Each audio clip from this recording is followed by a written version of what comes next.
Мына ошентип быйылкы жылдын эсебинен күздүн акыркы күнү 30 ноябрь дүйшөмбү сиздер менен экран аркылуу көрүшүп атканыма чексиз кубанычтамын. Кубанычтар, ийгиликтер сиздерде дагы болсун. Жана бул күндүн кечин биз кызыктуу маектер менен толуктайбыз. Бул ТВ1 KG каналы иш күндүн кечи программасы. Андыктан барыңыздарга салам айтабыз. Чакан сюжеттен кийин маектерибизди баштайбыз. Биз менен болуңуздар.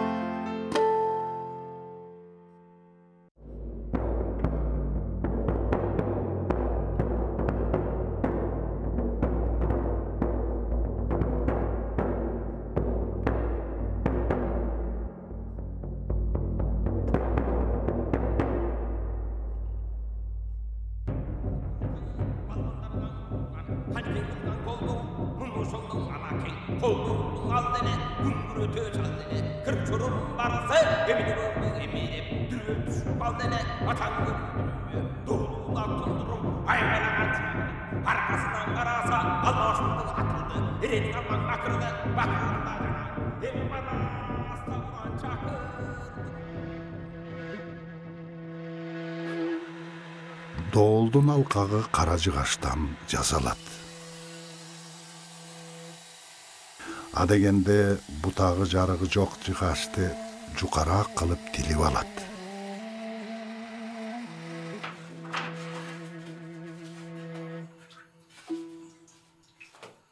Тактайчаларды ийип формага келтириш үчүн сууга чылаш керек.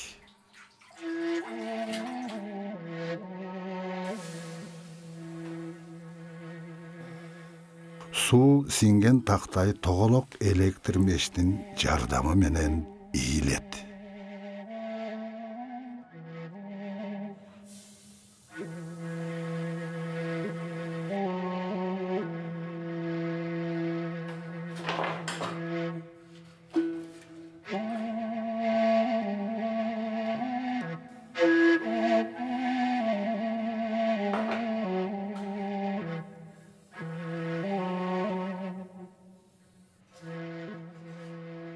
Аспаптын алкагы үлгүгө салынып формага келтирилет.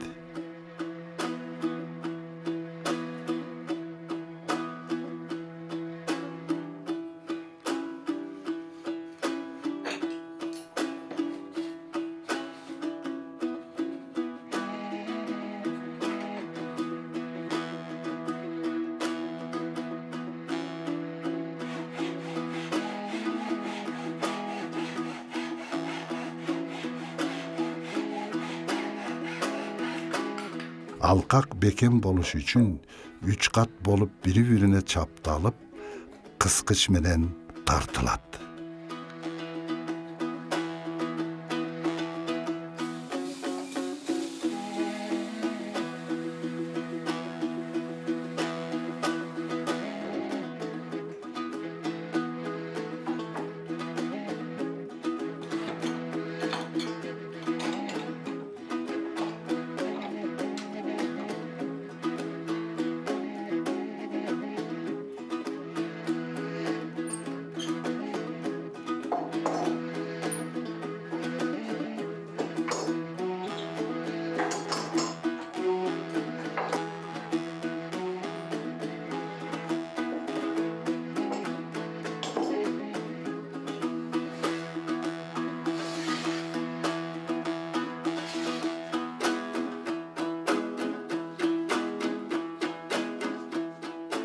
Доолдун бетине алкактын чоң кичинелигине жараша уйдун же эчкинин түгү жыдытылган чылгый териси керилет. Доолдун эң чоң түрү ордодо кагылып, ордо доол же капка доол деп аталган. Доол батырдын, жоокерлер жана элдин алдына салтанаттуу чыгуусун кабарлаган. Салгылаштын башталышын билдирген. Элди, аскерлерди жыйынга чогултуу жана сырттан келген коркунучтуу кабарлоо милдеттерин аткарган согуштук урма аспап болгон.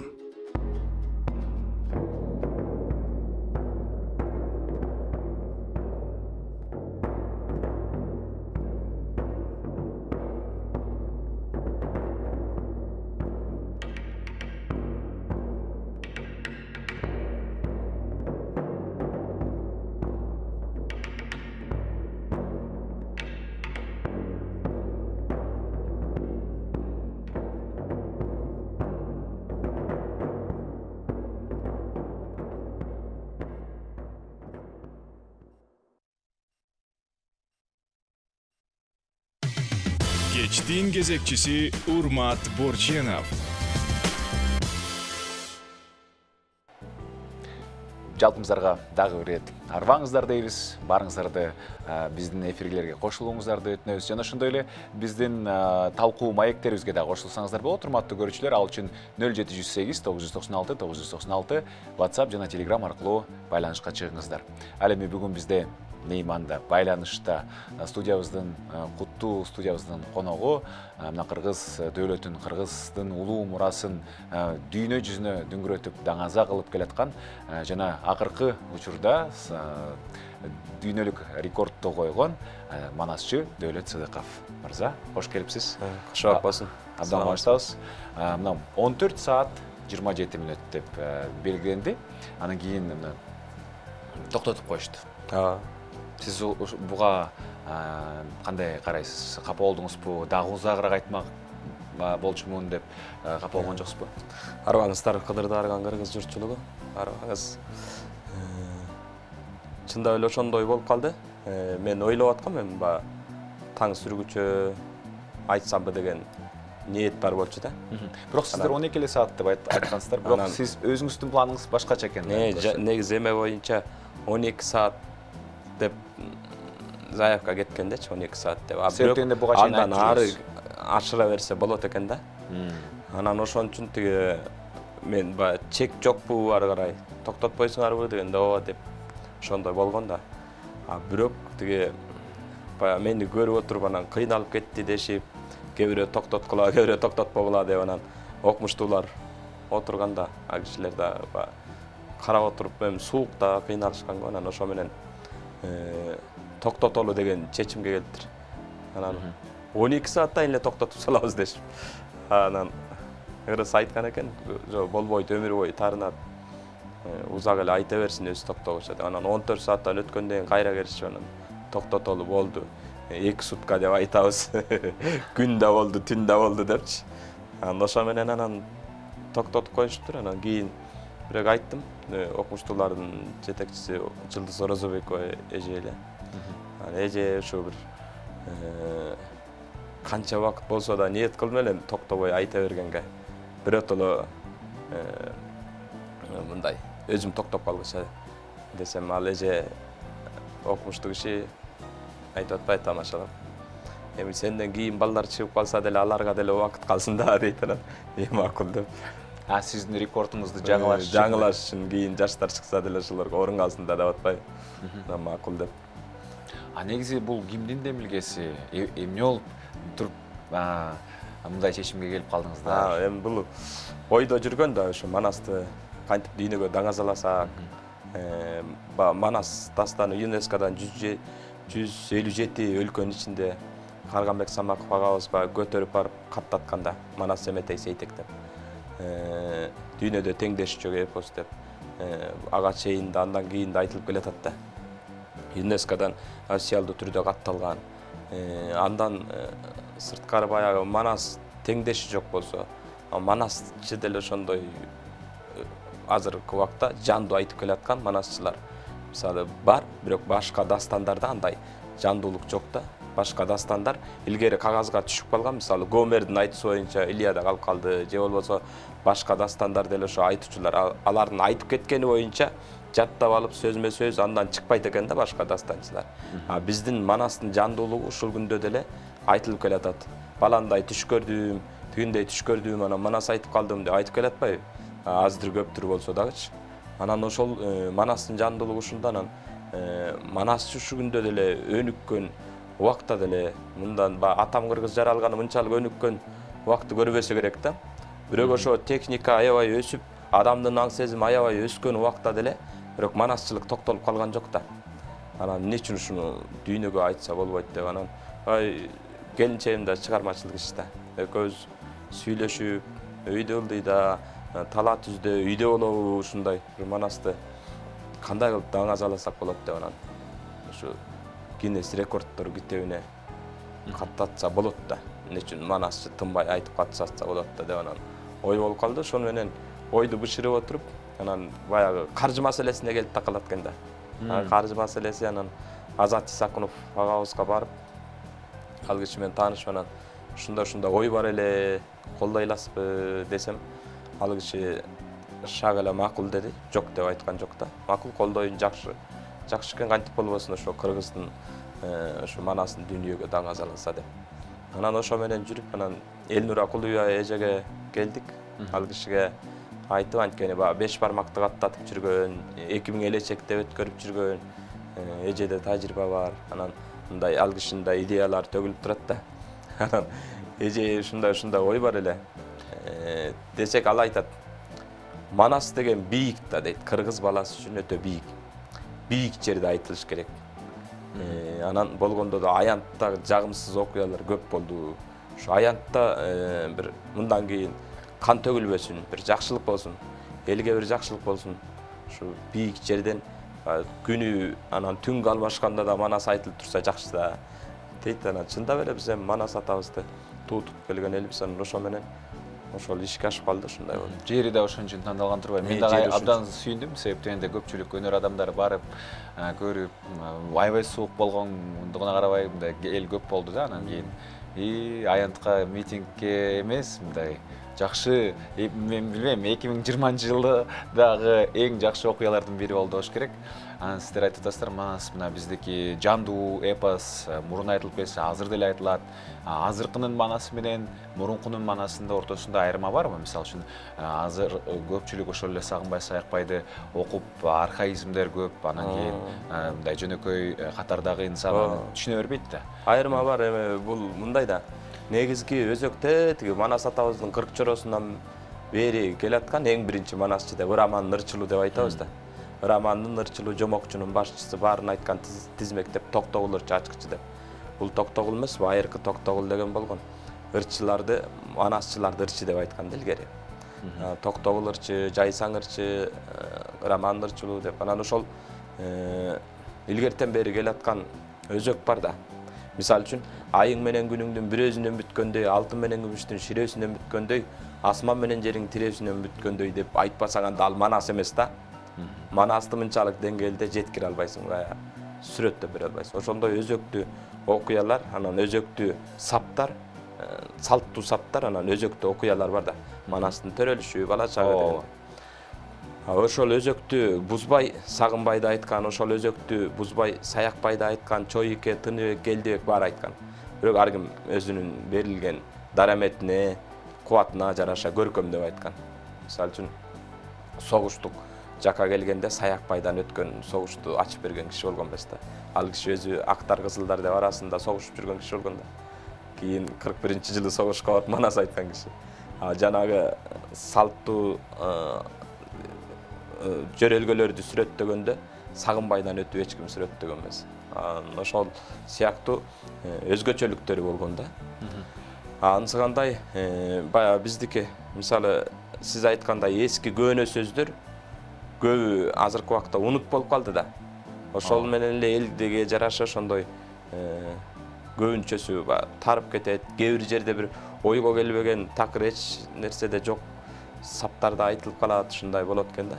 Мындай оомал төкмөл дүнүйө дегендей бирде Манас океан экен да.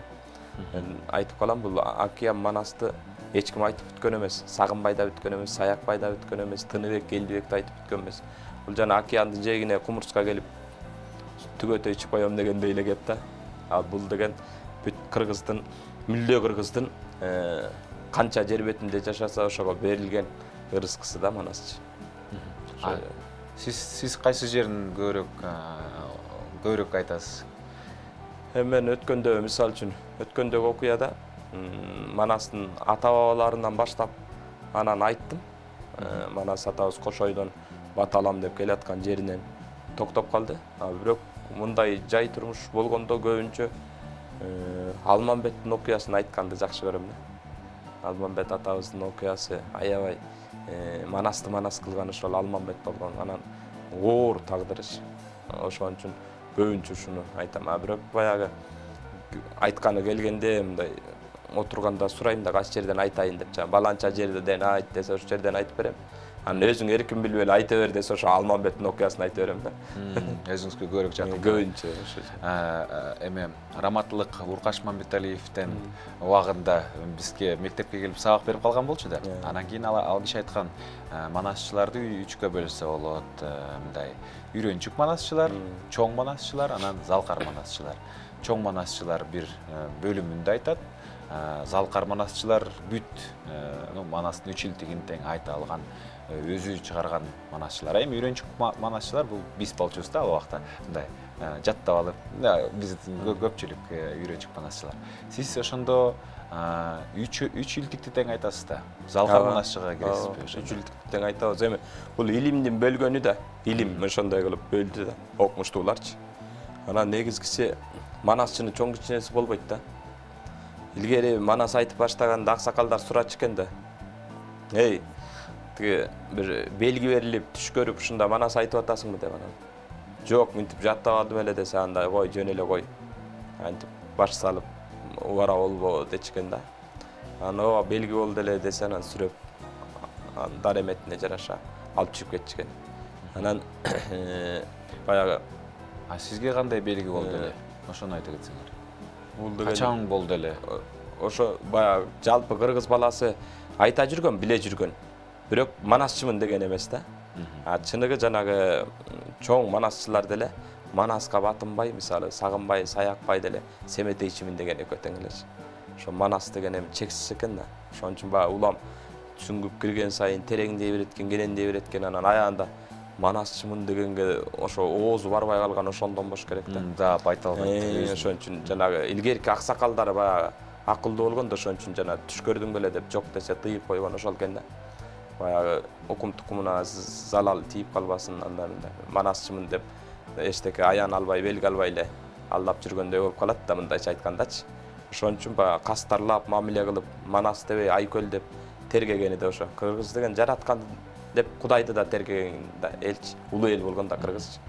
Мен ушул дүйнөгө аралашып калганым, мен биринчи кан аркылуу, экинчи жан аркылуу, биринчиси чоң аталарым манас айткан, өзүм атам да манас айткан. Чоң атам чоң манасчы болгон киши. Дастандарды айткан, Курманбек, Кызжыбек, Жанышбаевдин баарын айткан киши болгон. Андан сырткары төкмө акын болгон, бирок комуз билбей жүрүр деген. Анан атам көп жетим, эрте жетим калып көп ачылбай калган экен. Ачкан киши жок болуп калганда ээрчитип элге алып чыгып жолун ачканчы. Анан ошону менен мага 12 жашымда келген, бул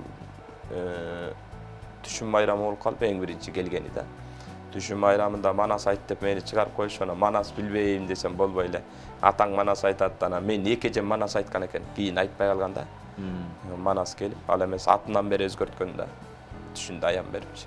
Анан кийин балдарчылыгында айтпай калып, анан баягы биздин үй бүлөдө эки байке мындай жаттап айтып калчу экен. Анан айтат, үйдүндө бар эле манас айтса бул эле айтат деп чыгарып койсо керек. Анан ыйлап ийсем көтөрүп алып чыгып кетчү.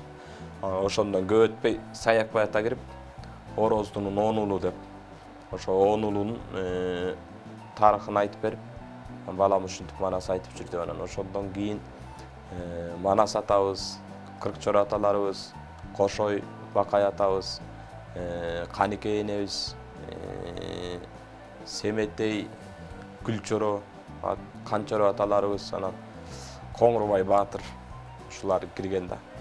Ошондон кийин Коңурбай Баатыр жигиттери менен. Анан ошондон кийин ушул дүйнөнү айтып келатам да, аралашып келатам. Булар тууралуу дагы кененирээк биз чакан сюжеттен кийин уланталы кебибизди. Ошо Ала Тоо аянтындагы сиздин манас айтканыңыз тууралуу биздин репортерлорубуз даярдаган сюжет биздин көрөрмандарга тартууланат. Келиңиздер.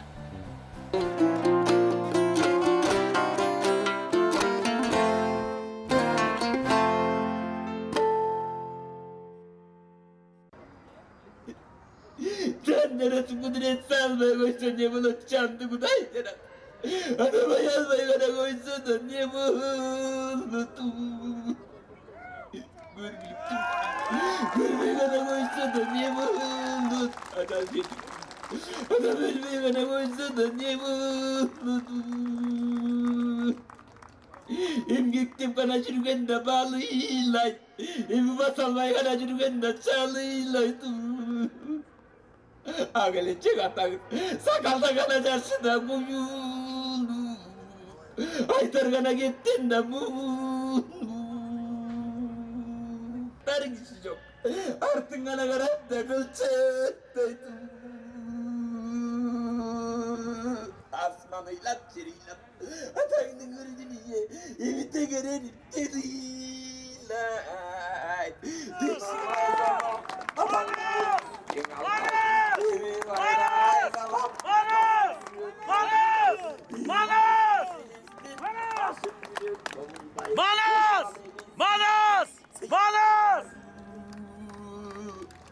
Güç göz alıp göğüp kutay zor top çıkıp para tat göz görünüm olun. Evi gördüm hele çıp para.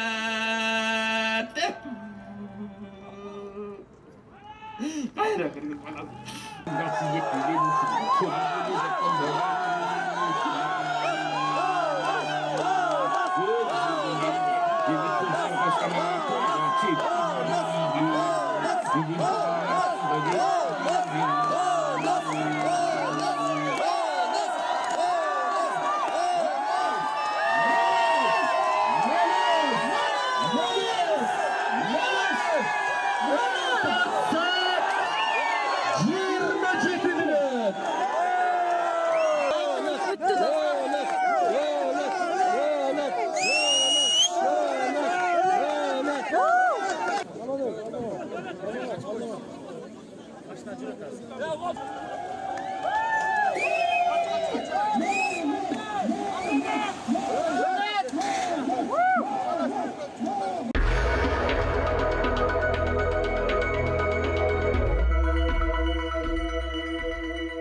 Выбор есть. Выбор за тобой.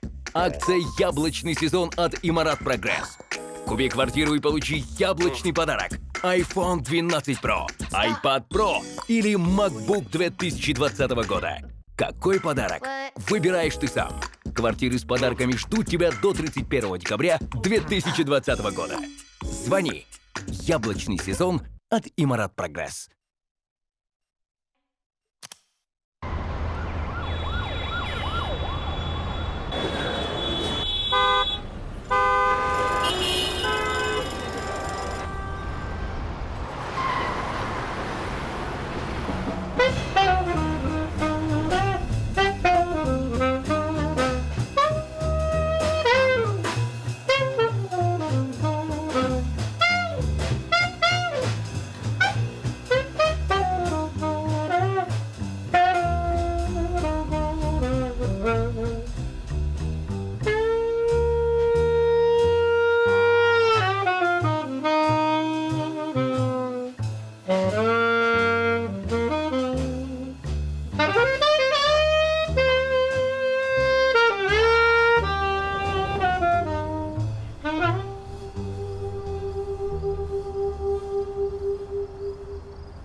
Сидите!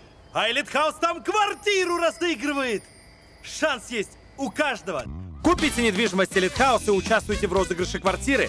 До конца ноября количество билетов умножается на 2. iPhone 12 в подарок. Подробности по телефону.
Кечтин кезекчиси Урмат Борченов. Берүүбүздүн башкы өнөктөшү Имарат Прогресс курулуш компаниясы. Эгерде сиздер жаңы iPhone 12 Pro, iPad Pro же MacBook'tu кааласаңар, анда 31 декабрга чейин алмалуу сезон акциясына катышкыла жана албетте кайсы белекти алууну өзүңүз чечесиздер. Жаңы батир алып, Имарат Прогрессте курулуп жаткан Алтын Булак, Life, Granville жана Astoria үйлөрүндө сиздерге жаңы кызыктуу сунуштарды компания түзөт, сунуштайт жана ошондой эле тартуулайт. Компания өлкөдөгү 24 жылдык тажрыйбасы бар Имарат Групп курулуш холдингине кирет. Биз болсо берүүбүздү улантабыз. Жогоруда сиз айтып өттүңүз, сюжетке кайрыла турган болсок, мисалы үчүн сөз кайыптыкы деп атабыз. Биологиячы, мисалы үчүн биз 2 сааттык эфирде тамагыбыз кургап суу ичебиз. Сиз өзүңүздү кандай сездиңиз, андан кийин кандай болду барды? Мисалы үчүн туура айтасыз, сөз кайыптын иши да. Мисалы ойлобой турган ойду айтып калышы мүмкүн да, айтып атыпчы.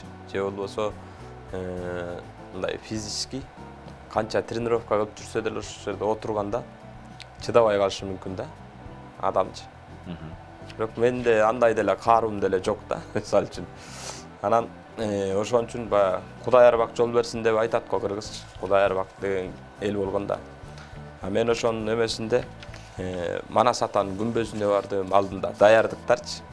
Спортсмендер тоого чуркап даярданат же көл жээктен кумга чуркап даярданат го. Алсыгандай менин даярдыгым ушу да. Манас атанын алдынан жол сурап Кудай арбактан Чечтебөгө барып, Кочкор атага барып, Ысык көл энебизге барып, ушундай жол сурап, бул жерде Байтиктин жанында балык атабыз бар, бул жерде Саякбай атабыздын жаткан жайы бар, аларча да. Анан ошол ата-бабалардын уруксаты жолу деп билем да. Анткени мен деле билем, мисалы үчүн кээде бир жерге отура албай, чыдай албай кайшалактай бересиң да. Ошончо чыдап, ошончо бир ата-бабалардын, Кудайдын, бир ата-бабалардын арбагынын колдоосу деп билем да. Болбосо мындай нерсе болуш кыйын нерсе да. Демек, дене бойду да кайыптар баары башкарат, сиз эме кыла албайсыз. Мындай өзүңүз контрол болбой алат. Мисалы үчүн жана площадьта көп эле эме болду да. Анан Манаста ураган чакырып мисалы баратканда, могул эле өткөндөгү эмеде. Мен ошол жерде жүргөм да, ошондо көрдүм да. Балдардын көзү күйүп калат. Адамдын көзү күйүп калыптыр дейт го. Ошондо көрдүм мындай эме болуп калгандачы. Ал адам өзүн өзү башкара албай алат. Качайын дейт, бирок намыс жол бербей, ар жакта кан бар. Ата-бабанын руху кийип алганда адам артка тартпайт. Жана кыргыз эмне үчүн баатыр болгон? Ата-бабалары кийгенде кеткенде, ошентип баары эле бежинди чапкан эл да. Болбосо аз эле эл болгонбуз да биз. Эмне үчүн сан түмөн кишиден эмне үчүн коркпойт? Башка элдердей элебиз да болбосочу. Ошо жанагы ата-бабалар колдосун деп киргенде жана рух арбак дейбизби, ошол кийгенде адам өзү контролдой албайт да. Ошондой бул Манастын күчү деле ошондой да. Ата-бабаларды сен чакырып атасың да, айтыпчы. Чакырып атасың. Алар эгер колдоого алса, сен ошону билбей аласың жана эч нерсени билбей аласың, өзүң айтып атасың, тилиң сайрап атат, акылыңдын баарын ошо башкарып атат. Ошондой нерсе да. Сөз менен айтып бере албайсың муну. Демек, бир айтканыңыз экинчи айтканга окшошпойт дейчи. Өзөк бир эле, бирок бир аз сөздөрү башка болуп калышы мүмкүн. Мурдагыдан арбыт айтып калышы мүмкүн, же кыскартып эле жакшы чыкпай калышы мүмкүн, ушундай да. Жана колдоочулар болот дейт. Сиздин колдоочуңуз барбы? Колдоочулар болот. Илгери Саякбай Каралаев атабыздын айтканы бар. Ар бир адамдын колдоочусу бар. Бирок кичине чоңуна жараша аты чыгат депчи. Анан ошол менде деле бар, мисалы, колдоочу. Сизде деле бар да, ошондой эле да. Аны баягы кээ бирөө ишенет, кээ бирөө ишенбейт. Бул мисалы үчүн мисалы динде деле бул айтылат экен да, мисалы периште деп коет го. Экиинде эки периште дейт, анан ошол периштелерди көбөйтсө болот деп айтылат экен да. Жана жакшы иштерди кылып, жакшы эмелерди кылып, жолуң ачылып кете берген ошол депчи. Бизде ошо колдоочу деп коет да. Анан меники негизи ар ким ар кайсындай айтат. Кээ бирөө жылкы деп да айтат. Түшүмдө жылкы алгандыгым да чын да. батырларданчы. Анан көп көбүрө айтат, ар кайсында айтышат дем. Башкаларды дагычы көргөндөр, билгендерчи. Бүгүн түшүмө Каныкей апабыз кирди, дагы Коңурбай кирди, дагы кимдер көп. Манас атабыз, Кыркчор аталарыбыз. Кыркчор аталар кирди. Ошолордун баары эле колдойт да.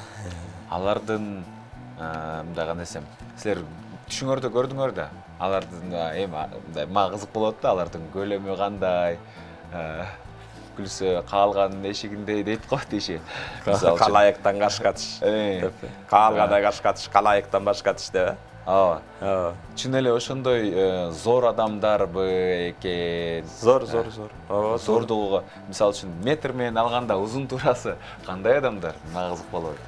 Чоң мен эми бир эмесе, жана Бакай ата менен Коңурбайды тосуп атканда ошондо биздин үйдүн эшигинин алдынан чыгып, айылдагы үйдүн эшигинин алдынан чыгып тосуп атам да.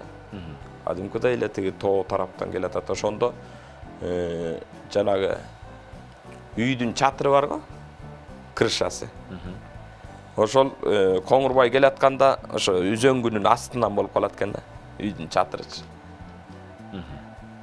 Ат минип келет атта. Үзөңгүнү тээп келет атабы? Ошол тетиги үйдүн эмесинен өйдө, үзөңгүдөгү бутчу.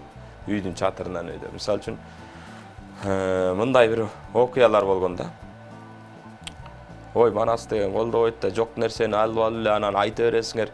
Бул силерге жиңгирип кеткен деп канча эмелер айтты да, мисалы үчүн. Ушундай окуялар көп болгон да.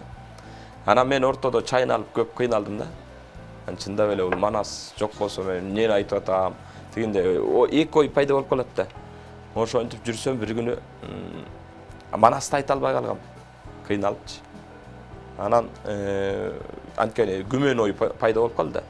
Ошентип атсам анан Манас ата келет ат ушундайчы. Ушунда каардуу экен. Карарат го киши. Ошондо каар менен келаттыр анан бу башы булутка тиет. Ата-бабалар артындагы сан түмөн кишилер ошондой булуттан дөйдөгө айланайын. Ошончо калың кол жерди үңгүрөйт. Балекет баатыр болсо да басып чыгып кача албайт да. Маңдайынанчы. Ошондой сүрү менен келип анан токтогондо айтты. Эй, молдолорго айтып кой деди. Манас колдойт, арбак колдойт, айтып кой деди. Өкүм анан буйрук менен айткан ошондочу. Ошондон кийин мен бир да шек келтирген жок Манас атага. Канча кыйналсам дагы жакшы болсо да Манас атам колдосун деп жалынып, сабылып барбаган. Ошентип келатам, мени кээде ошо талаш болуп калгандан кийин айтчымын, эй, мен айтып кой дегенде айтып коеюнчу деп. Ошо көзүм менен көргөндө айтып коеюн. Кулагым менен укканды эмес, мен көзүм менен көргөндө айтып коеюнчу деп. Ошондой убактар болгондо. Радикалдуу көз караштагы ашыкча, ашкере динчил инсандар менен көп эле учурда ушундай талаш тартыш болот болуш керек да. Радикал. Сиз кантип алар менен кандай мамиледесиз? Кандай реакция кыласыз? Кантип жооп бересиз? Биздин ата-бабалар салттуу исламды карманып келишкен да. Аны кармангандар бар, мисалы үчүн, андай шек келтирбейт, эч эме кылбайт. Кыргызчылык, же болбосо касиет дүйнөсү, же каадаса дүрпада сакталып калсын дегендер, ошо тетиги салттуу исламды кармап келаткандар көп андайларчы.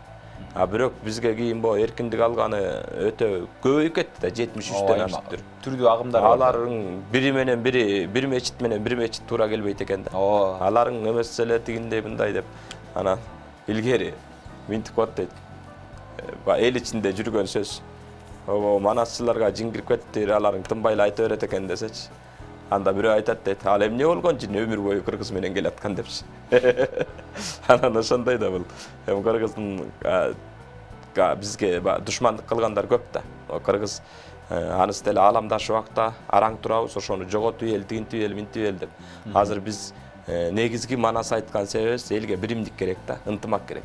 Биз мисалы бабаларыбыздан калган мурасыбызды биз төрөлдүкпү, ошо бабалардан төрөлдүкпү, биз сакташыбыз керек. Эртең эртеби кеч биз бабалардын алдына барабыз, барганда айтабыз да. Мына моуну эме кылдык деп, эй сен эмне кылдың? Жерди саттыңбы, элди саттыңбы? Эмне кылдың десе биз эмне деп жооп беребиз? Жок, биздеги моуну сактап урпактарга өткөрүп келдик деп бетибиз таза болуш керек, күйбөш керек да. Анан ошол эртеңки күнү урпактарыбыз дагы бир заман өзгөрөт да, эл өзгөрөт. 50 жылда эл жаңы, 70-те жери жаңы дейт. Эл өзгөргөндө урпактарыбыз бизди сөкпөгөндөй болуш керек да. Көрүүгө тынчыраак жаткандай болушубуз керек. Алар сөгүп турса арбагында кыйналып тынч жата албайт да. Ошон үчүн биз бабаларыбыздан калган мурастарды биз өткөргүчпүз.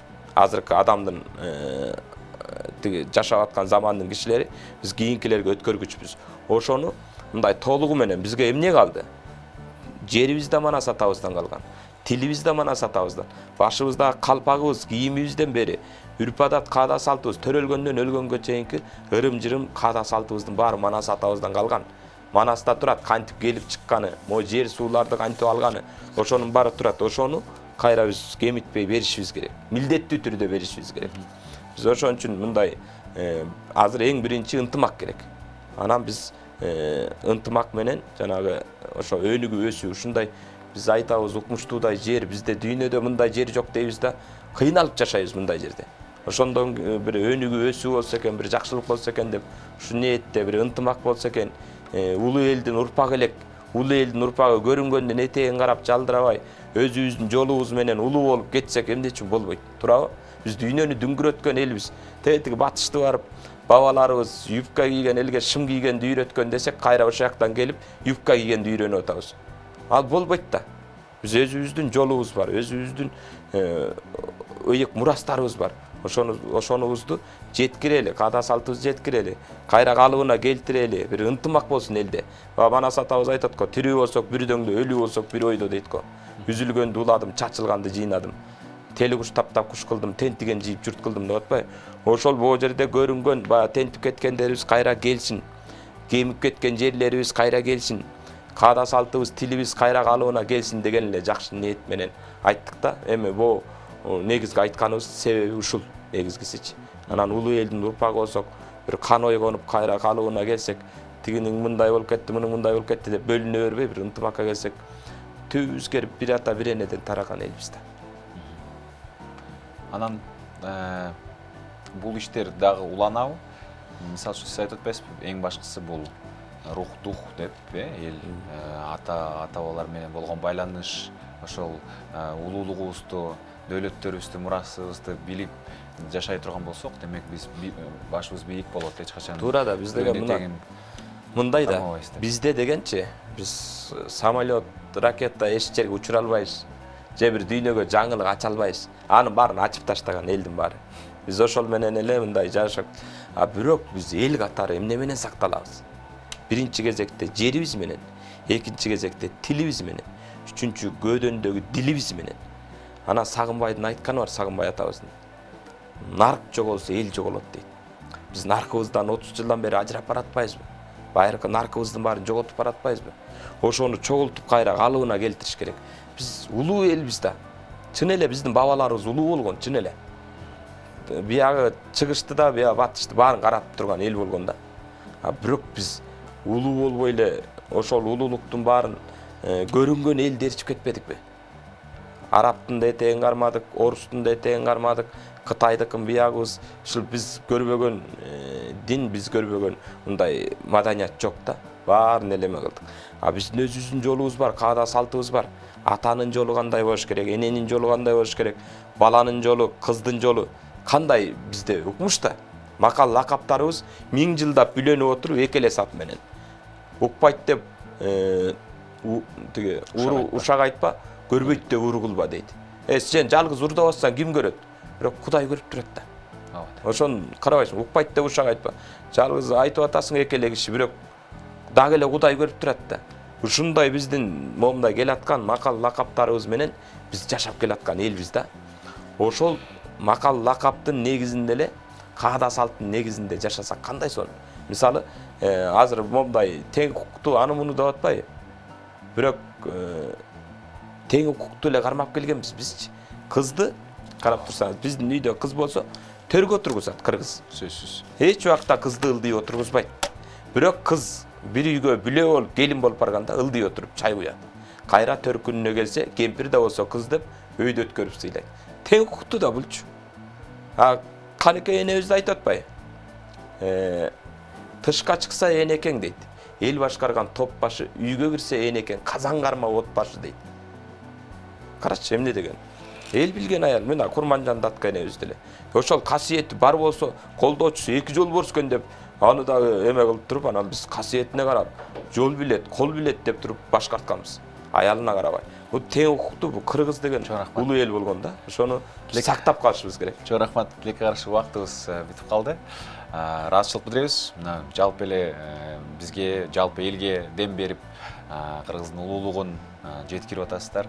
Ушул тарыхтын, мезгилдин талабын, мезгилдин чакырыгын аркалап, өзүңүздүн миссияңызды ийгиликтүү түрдө ишке ашырып атканыңарга алкыш, арыбаңыз, бар болуңуз, аман болуңуз.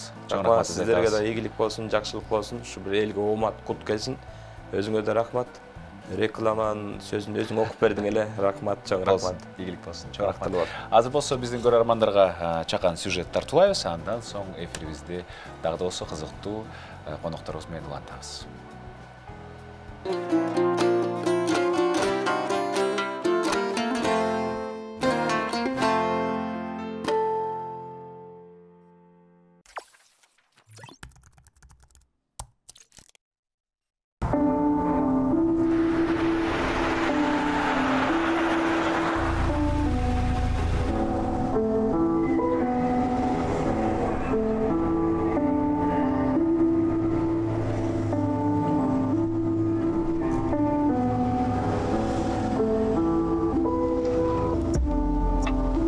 Азыр дүйнө глобалдык кризисти башынан өткөзүп жатат.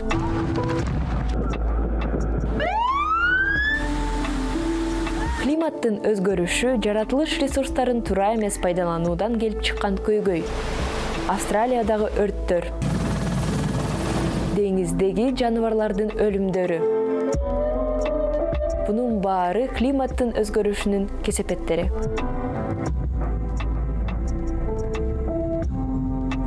Эгерде биз азыр эч нерсе кылбасак, анда бул абал күчөй берет.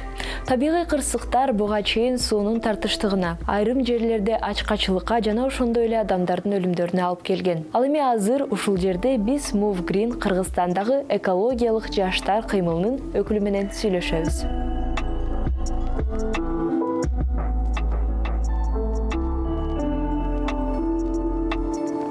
Биз ойлойбуз да жанагы мисалы үчүн климаттын өзгөрүүсү деп адамга кайрылсаң, бул коронавирустай эле да. Коронавирус менен оорумайынча эч ким ишенбей жүрдү да, туурабы? Анан туугандар ооруп баштады, жакындарыбыз ооруп баштаганда коронавирус чын эле бар экен деп ишене башташты. Климаттын өзгөрүүсү деле ошондой эле. Азыр көбүнчө климаттын өзгөрүүсүнөн ким жабыркап жатат?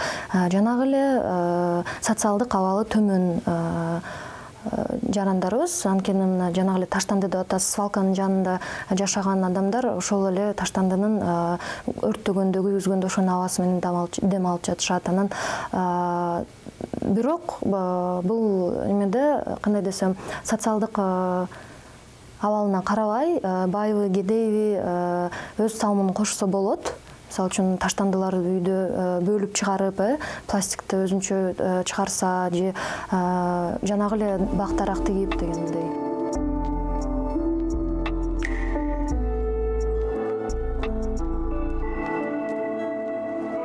Айлана чөйрөдөгү абанын булганышы менен коронавирустук инфекция COVID-19 ортосунда тыкыз байланыш бар. Аба булганган жерде инфекция тезирээк тарайт. Коронавирустук инфекция бул адамдар өтө тез жуктуруп ала турган, өтө контакттык инфекция. Катуу бөлүкчөлөр ушул вирустун тараткычтары. Абанын булгануу деңгээли канчалык жогору болсо, коронавирустук инфекциясы ошончолук тез жайылат. Эгер адам инфекцияны жуктуруп, абасы булганган чөйрөдө жашаса, анда бул оору ошондой адамдар үчүн оорураак өтөт. Себеби булганган абанын өзү кооптуу. Коронавирустук инфекциясы сөпкөдө гана эмес, организмде ар кандай өзгөрүүлөрдү жаратып, системалуу таасир берет. Булганган аба жүрөк ооруларына, башка органдардын жана системалардын ооруларына таасир этет. Булганган аба коронавирус инфекциясынан каза болгондордун санынын көбөйүшүнө шарт түзөт. Азыр газдаштыруу иштери жүрүп жатат. Бул жакшы. Бирок мештер жана катуу отун колдонулган жерлерде сертификатталган мештер орнотулуш керек.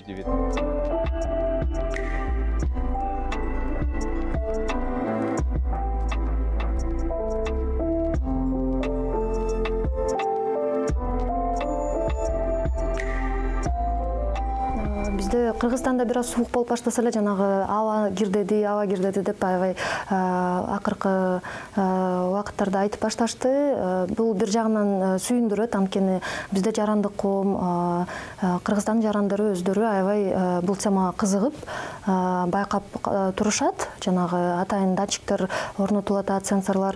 Анан жана келип эле факторлору кандай, мунун себеби кандай дегенде эч ким көп деле ойлонуп мындай чыныгы аракеттерге өтпөй эле турат. Анткени бул жанагы эле экономикалык, социалдык көйгөй.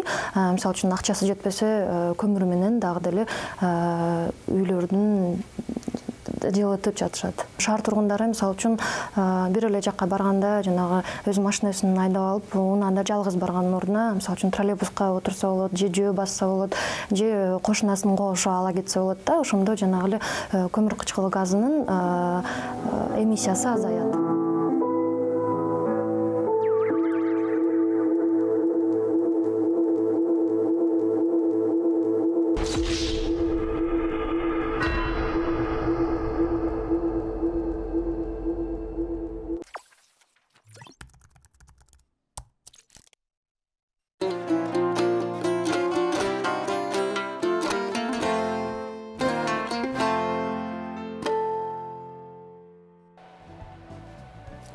Кутмандуу кечиңиздер менен дагы бир жолу урматтуу биздин көрөрмандар, биз эфирибизди улантабыз. Иш күндүн кечи программасы. Бүгүн бизде азыркынын баатырлары, азыркынын жылдыздары, азыркынын мыктылары конокко келип маек куруп атышат. Мыкты кинорежиссер, сценарист, актер, продюсер жана көп кырдуу таланттын ээси Бакыт Осмонканов бүгүн бизде мейманда. Охтой. Саламатсызбы. Саламатчылык. Сүйүнүчтүү кабар. Эртең буюрса кинотеатрлар өз эшигин ачат. Канча айдан бери? Буюрса деп туралычы, анткени дегенде биздин өкмөттүн кичине эмеси бар экен, кээ бирлерде айнып кетет экен, бирок Кудай буюрса деп туралы 9 айдан бери ачыла элек кинотеатрлар. Азыр Кудай буюрса эртең 1-декабрь күнү 2020 жылы многострадальный орусча айтканда буюрса ачылат. Албетте бардык санитардык нормаларды сактоо эрежелери менен 50% заполняемость деп айтып жатышат. В шахматном порядке антисанитайзерлер, маскалар, дистанция жана башка ошондой окшогон өз нормалары иштелип чыгыптыр. Бул бир Кыргызстанда иштелген эмес, дүйнөлүк нормалар илгери эле иштелип чыгыптыр. Бирок Кыргызстан эң акыркы ачып атат да кинотеатрлардычы. Ошол. Тилекке каршы, биз негизи албетте биринчи орун бул ден соолук. Биз эчтеке деген деле жокпуз, бирок бир өкүнүчтүү нерсе болду. Көрсө дүйнө жүзү боюнча эң коопту жараткан жерлер бул кинотеатрлар экен да. Жок, ресторан эмес экен, тойлор эмес экен, клубтар эмес экен. Мен өкмөтүбүздү айтып атам да. Бир бардыгы ачылып туруп, логика ушундай экен да. Эң кооптуу жер кинотеатрлар экен. Ал эми той ресторандар, клубтар, фитнес-клубтар, базарлар, рыноктар, бардыгы, маршруткалар бардыгы кооптуу жаратпайт экен да. Бирок биз канча күрөштүк, Кудай буйруп, биздин да тилибиз, үнүбүз жетти. Азыркы учурда ушундай бир сонун жаңылык бар. Кен дегенде пандемия менен вирус эч жака эч качан жоголбойт. Бул эми ошойдон грипп бойдон эле калат. Гриппке окшош эле болот да, жыл сайын боло берет. Албетте азыр жакшы жаңылыктар чыгып атат, вакцина чыгып атат деп ар кайсы компаниялардан оору эч качан кетпейт. Бирок биз азыр ошол эле индустрияны жоготконго жетип калганбыз да. Анын үстүндө акыркы окуялар аябай жаман болбоду. Пандемия, анан саясат, анан төңкөрүлүш, анан элге эс алыш керек. Мен эл мындай духуда түшүп, мындай руханий жактан дагы жок дегенде бир көңүл ачуучу жерлер эң орусча айтканда доступный досуг бул кинотеатрларда. Анан ушинтип кыйкырып отуруп, кыйкырган деле жокпуз, эми биз маданияттуу кишилербиз. Башкаларга окшоп митингке чыккан жокпуз. Сөгүп каккан жокпуз. Маданият чегинде эле суранып аттык. Ошол эле республиканский штабтын жетекчилеринен, ошол эле мэриядан көпкө чейин чөйүп атышты, бирок мына ошол отуруп 1-декабрь эртең ачылат. Кино сіздердің ақырқы Такибай 2 қачан даяр болды эле? Негизи биз Такибай 2-ни жайында эле тартып бүткөнбүз. Негизи күзүндө премьера болмок. Күзүндө премьера болмок, октябрда болмок, бирок октябрь болбой калды. Ноябрда кылалы десе, алда болбой калды. Азыр 10-декабрда Кудай буйрса старт алат чоң экрандарда. Такибай 2 дап даяр бойдон турат азыр. Көпчүлүк өткөндө Кыргыз киносунун күнүндө киночулар менен маек курганыбызда бардыгы бир оостон азыркы заманбап мындай коммерциялык кинонун мыкты өндүрүүчүсү катары сизди белгилешти. Мен айттым, Бакыт мени көрсө, ссылкасын жиберип койчу мен. Бакыт Осмонканов дейт. Бакыт мырзага кайсы режиссерлордун киносу мындай канааттандырат дейличи? Жагат деген. Биздин Кыргызстандабы же дүйнөдө? Биздикилерде. Мен көпчүлүк режиссерлордун кинолорун жактырам. Тааныш эмес, мен да кайсаны. Жок, биз эми коммерциялык кино жаатында иштейбиз да. Анан коммерциялык жактан көп эле режиссерлор, эгерде коммерциялык киного карасак, ошол эле Руслан Акун чогуу иштешип жүрөбүз. Ошол эле Айбек Дайырбеков, ал коммерциялык кинодо тартат, автордук кинолордо тартат. Жаштардагы Амантур деген жигит бар. Көп эле мындай потенциалы чоң көп жакшы режиссерлор бар да. Андан тышкары албетте биздин Кадыр Барктуу, Эрис Абжапаров, Актан Арынгубат, Садык Шернияз, Темир Берназаров, ошолордун бар эле албетте сонун чыгармаларга ээ. Ар бирөөсү менен сыймыктанам. Ар бирөөсүнүн анча мынча болсо дагы, анча мынча эмес, көп эле тажрыйба алабыз. Көп кинолорду көргөнбүз. Биздин рынок мындай кичинекей да. Анан бири-бирибизди колдош керекпиз. Жанагындай кыргыздын бир жаман адаты бар, бирөө өйдөгө чыгып баратса кайра артка тартмайчы. Анан кино чөйрөсүндө да ушундай нерселерди байкап калдым. Бирок акыркы учурларда ошол нерсе көп жокко эсе болуп баратат. Анткени элдин баары кино чөйрөсүндө элдер түшүнүп калды да, бири-бирибизди колдобосок эч ким колдобойт экен да көрсөчү. Анан бири-бирибизди чөктүрө берсек деле мамлекет деле карабайт экен, ошол ойдон эле чөгүлүп кетет. Ошондуктан акыркы убактарда менин байкашым боюнча ынтымак көбүрөөк өсүп калды, бири-бирин колдоп калышты. Ансы деле аз кино жараткан режиссерлор, продюсерлер. Ошол. Мына коммерциялык кино деп калдык. Жалаң эле мындай комедия тартасыңар. Анан ата шаг в сторону болду, мындай башка жака өттүңөр, бир аз драма. Анан кайрылы. Эй, Такибай. Ооба, бул эми деген мындай да. Жок, мен суроом мындай болчу да. Ошол жанагы өзүңөр айткандай автордук коммерциялык кино деп калбадыкпы?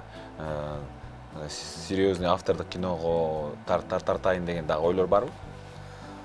Албетте, бул деген эми жакын келечекте. Чыгармачылыкта, анан чыгармачылыкта бир кезде биз комедиядан аябай эле тажап кеттик да. Анткени ага чейин деле КВНде 10 жыл юморда жүрдүк, ондон ашык. Андан кийин комедиянын 3-4 комедия тарттык дагы, өзүбүздү сынап көрөлү дедик, башка жанрда. Ана ата киносун тарттык. Кудай жалгап, жакшы ой пикирлерди уктук, жакшы кеңештерди уктук, жакшы жана айтылгандай эле фидбектерди уктук. Демек, ушундай деле кино тарталат экенбиз деп өзүбүзгө мындай күчтен бердик, ишендик. Анан албетте дүйнөлүк аренага чыгыш үчүн азыркы учурда коммерциялык кино менен чалбайсың да. Сөз түрдө бир фестивалдарга катышып, кайсы бир жакшы байгелүү орундарга ээ болуп, ошондо кандайдыр бир дүйнөлүк деңгээлге чыксак болот. Ошондуктан албетте пландар бар автордук кино тартканга. Бирок азырынча биздин тажрыйбабыз жете элек деп ойлойбуз. Тажрыйбабыз жеткенде сөз түрдө тартабыз. маегибизди рекламалык тыныгуудан кийин уланталы. Жарнама биздин каналда.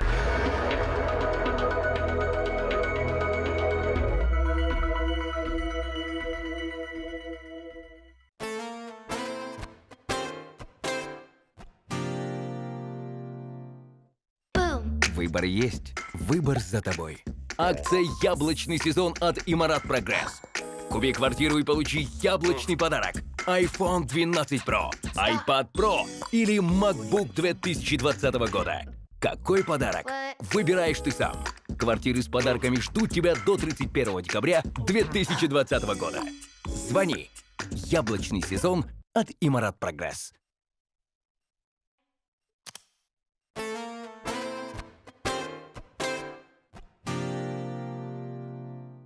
Азиз и Асель могли бы думать о том, как же им будет тесно с рождением второго ребенка в однушке. Но вместо этого во дворе своего нового дома они уговаривают дочку пойти на обед.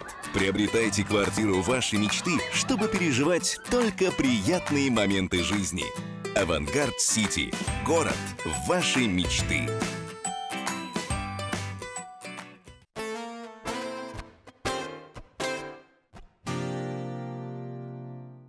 Строительная компания Icon Development воплощает принцип «Уют, природа, инновации» в новом жилом комплексе «Малина».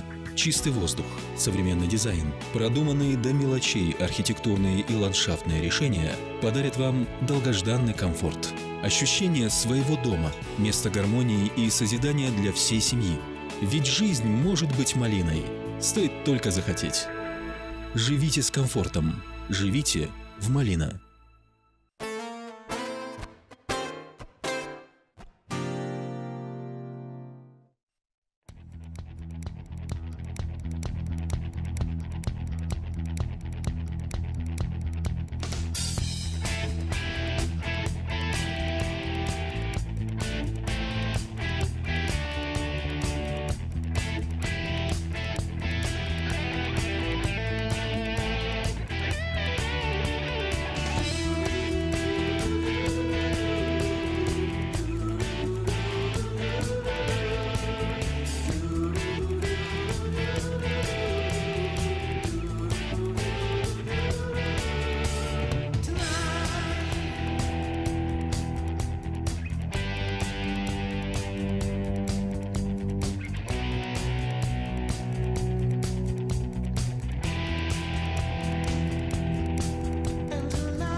Танайын досың бұл. Сіз кімсіз? Депутат. Революция болып кетсечі. Қара жайланаңды. Біз жашауының ең түйіне түшіп кеттік. Депутатым ғой. Опа. Депутатский неприкосновенный. Андай дереу. Алға аяу заты.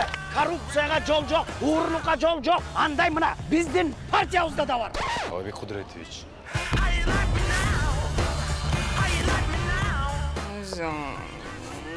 Жөнте, емей? Мен кім екенімді білесің бе сен? Кешіресіз, мен Скөл областы түп шарда ойлағым. Албек Құдіретович. Кешіресіз.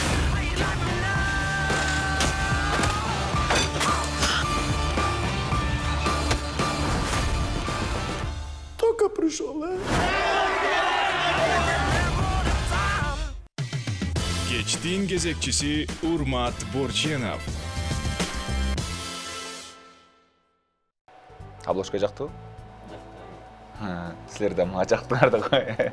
Бүгүн бизде мейманда мыкты инсандар, тамашакөй инсандар, кинорежиссерлор, сценаристтер, актерлор десек жаңылышпайбыз. Жеңиш мырза келип кошулду. Жеңиш жана Бакыт Жеңиш. Кош келиңиздер дагы бир жолу. Бакыт байкем айткандай, азыркы улана турган тема жоопкерчилик темасы. жеңиш азыр бардык саясий кыймылдарга өтө активдүү катышып атат. Ошондуктан азыр коомчулукка көбүрөөк керекми? Коомчулукка көбүрөөк керек болуп, азыр ошол иштер менен кичине эметип калдык. Кечип калды. Саясий кыймыл дегенде кандай, мисалы үчүн? Тамашалап атабыз. Жок, биздики аябай мындай олуттуу маекте негизи программабыздачы. Ошондуктан тамашасы эмес, аныгын айтсаңыз туура болот го дейм. Себеп дегенде мына азыр мен ошол суроону берейин деп аткам баса. Анча-мынча могу төңкөрүш болгондо элдин үнү деп мындай медиа адамдар чогулуп бир кыймыл түзүп, агаралы алданбайлы дегендей бир чакырык таштады эле. Силер эмнеге алардын арасында жок болдуңар? Жок, биз алардын арасында эле болдук, бирок элдерге окшоп активдүү болгон ортого чыгып алып туруп кыйкыра берген жокпуз. Биздин бир эле талабыбыз, биз кошулуп аттык, албетте биз деле репост кылып эметип, бир гана талабыбыз ушу мыйзамдуу талаада өтсүн деген менен ал талап аткарылды, жакшыбы жаманбы аткарылды да. Легитимдүү өкмөт келди.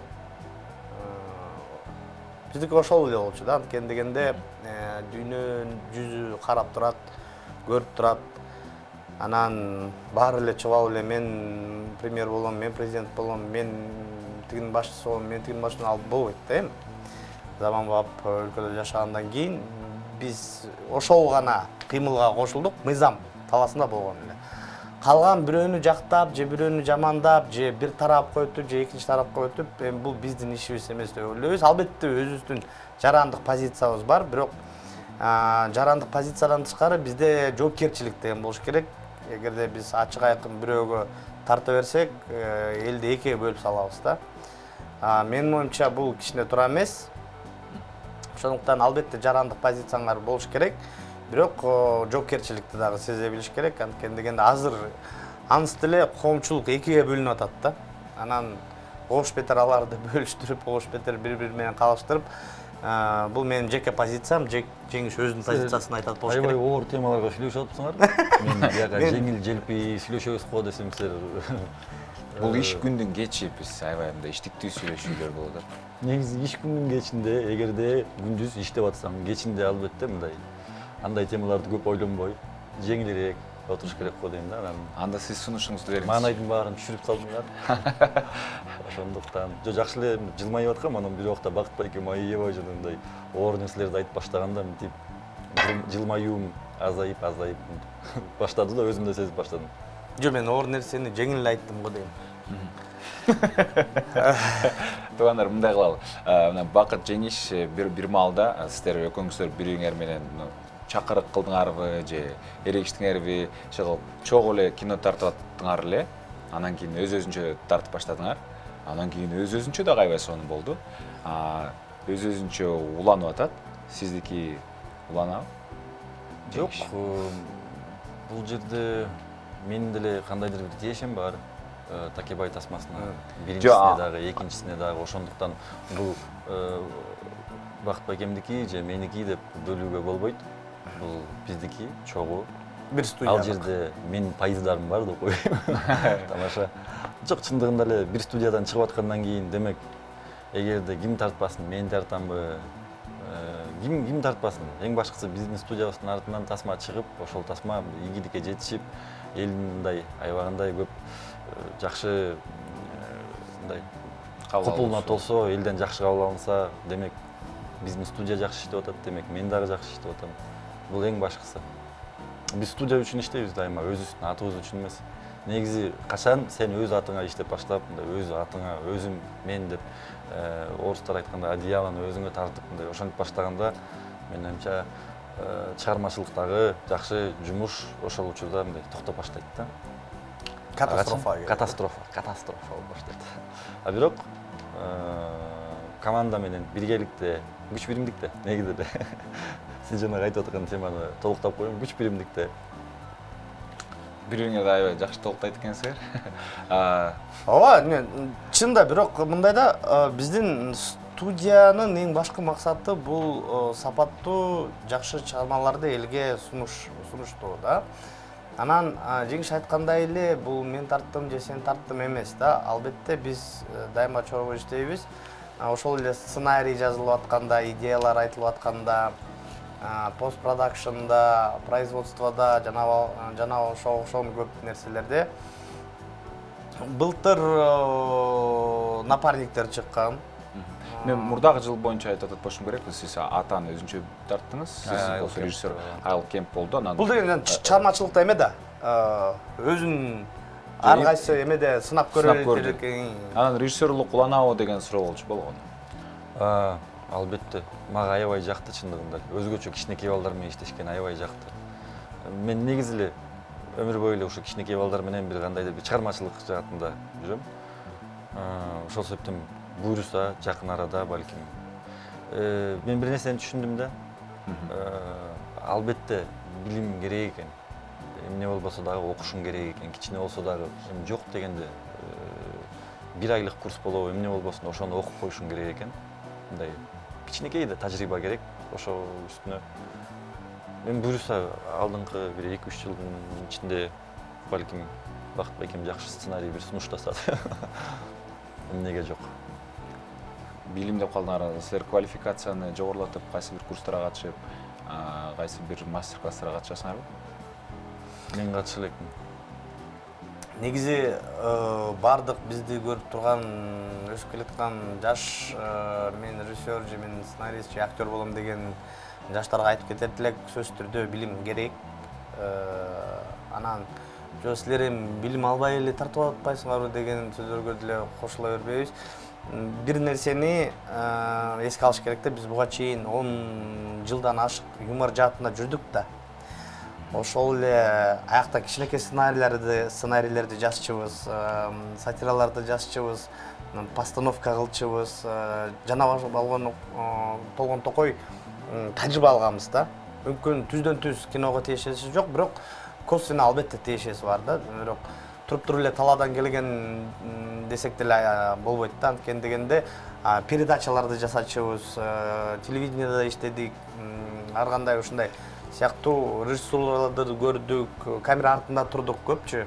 Ошол тажрыйбанын баарын топтоп отуруп, азыркы күнгө чейин деле биз билим алгыбыз келет да. Кудай буйруп, баарды жакшы болсо, жакшынакай сонун акча топтосок, бияктан эмес, бир чөт өлкөдөн жок дегенде жарым жылдык болобу, 1 жылдык болобу, ушу сонун окуу жайларда окуганга кыялыбыз бар. Ошондо мүмкүн дагы глобалдуураак кинолорду жаратабыз, ким билет. Бирок билимдин жоктугу аябай эле мындай көрүнөт экен да, иштеп аткандачы. Ошол эле технический моменттерди түшүнө албай. Бирок биз жылдан жылга өсүп атабыз. Тажрыйба аркылуу. Анын үстүндө биз жеңишти билбейм, бирок жеңишке деле ишенем, ушинтип экен. Мен көп мисалы үчүн адабият окуйм да, ошол киного тиешелүү. Көп видео урокторду көрөм, негизи кино көп көрөм, ар кайсы приемдорду байкаймын, кантип тартканын байкайм, эмне жөнүндө тартып атканын, ошонун баарын сөзсүз түрдө байкап турам дагы. Саморазвитие жогорку деңгээлге да болсо дагы бар да, эми мен ушинтип карап көрүп отуп окуп турам да, дайымачы. Бирок баарын айтып кетет элек, окуш керек депчи. Жөн эле көрбөй ошол анализ деп көрөсүңөр да, кинону да. Конечно. Жанагы телеберүүлөр жөнүндө сөз болуп калды, биздин көрөрмандардын дагы суроосу бар экен. Ошондой эле сиздер дагы сурооңуздарды узатсаңыздар болот. 0708 996 996 Telegram жана WhatsApp аркылуу суроолоруңуздарды узатыңыздар. Биринчи суроо ошол телеберүүлөр тууралуу. Эки адам деген телеберүү абдан жакчы, эмнеге чыкпай калды дейт. Телекке каршы азыр кичине убакыт жагынан кысталып атабыз, анткени дегенде биз жылына 1 же 2 тасмага жаратабыз. Бул аябай көп убакытты талап кылат да. Анткени дегенде бир кичинекей ролик жаратуу же кичинекей бир баян жаратуу өзү эле бир 2-3 күндүк иштеп алса, элестеткиле 2 сааттык кинону бүтүр чекитине чейин сюжет бузулбаш үчүн ошонун баарын анализдеп, жазып, даярданып, ошо аябай көп убакыт кетет да. Анан биз өзүбүзгө өзүбүз бир эреже киргизип алдык. Эгерде бир нерсени жасак, майын чыгарып жасайлык. Анан монтип эле чачырай берсек, же тиягынан жетпей калат, же биягынан жетпей калат деп, ошондуктан башкы басымды ушу киного деп чечтик. Бирок албетте бизде деле пландар бар, ар кайсы контентти жаратканга акырындап отуруп команда деле чогултуп атабыз. Анткени азыр мына чын айтсак 3 киши да, 4 киши. Албетте кино тартып атканда 30, 40, 50 болуп кетет. Бирок дайыма иштей турган 4 адамбыз студиябызда. Акырындап отуруп команда чогултуп, башка да контенттерди жасаганга аракет кылабыз да. Ошол эле 2 адамды мүмкүн улантабыз. Бирок азырынча пландар жок кандай. Жакын план келечекте кандай пландар бар? Азыр келечекте чет жакка чыгуу деген пландарыбыз бар. Буюрса аны айтса деле болот. Бирок Кыргызстан эмес, башка рынокко иштегенге пландарыбыз бар да. Анткени Кыргызстан рыногу өтө эле кичинекей. Ал эми биз амбициябыз бар адамдар болгон үчүн кичине башка жактан иштеп көргөнгө аракет кылып атабыз да азырчы. Ушундай пландар.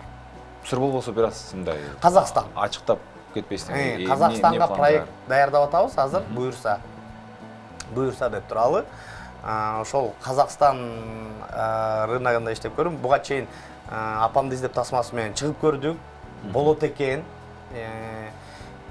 Менталитетибиз окшош эле экен.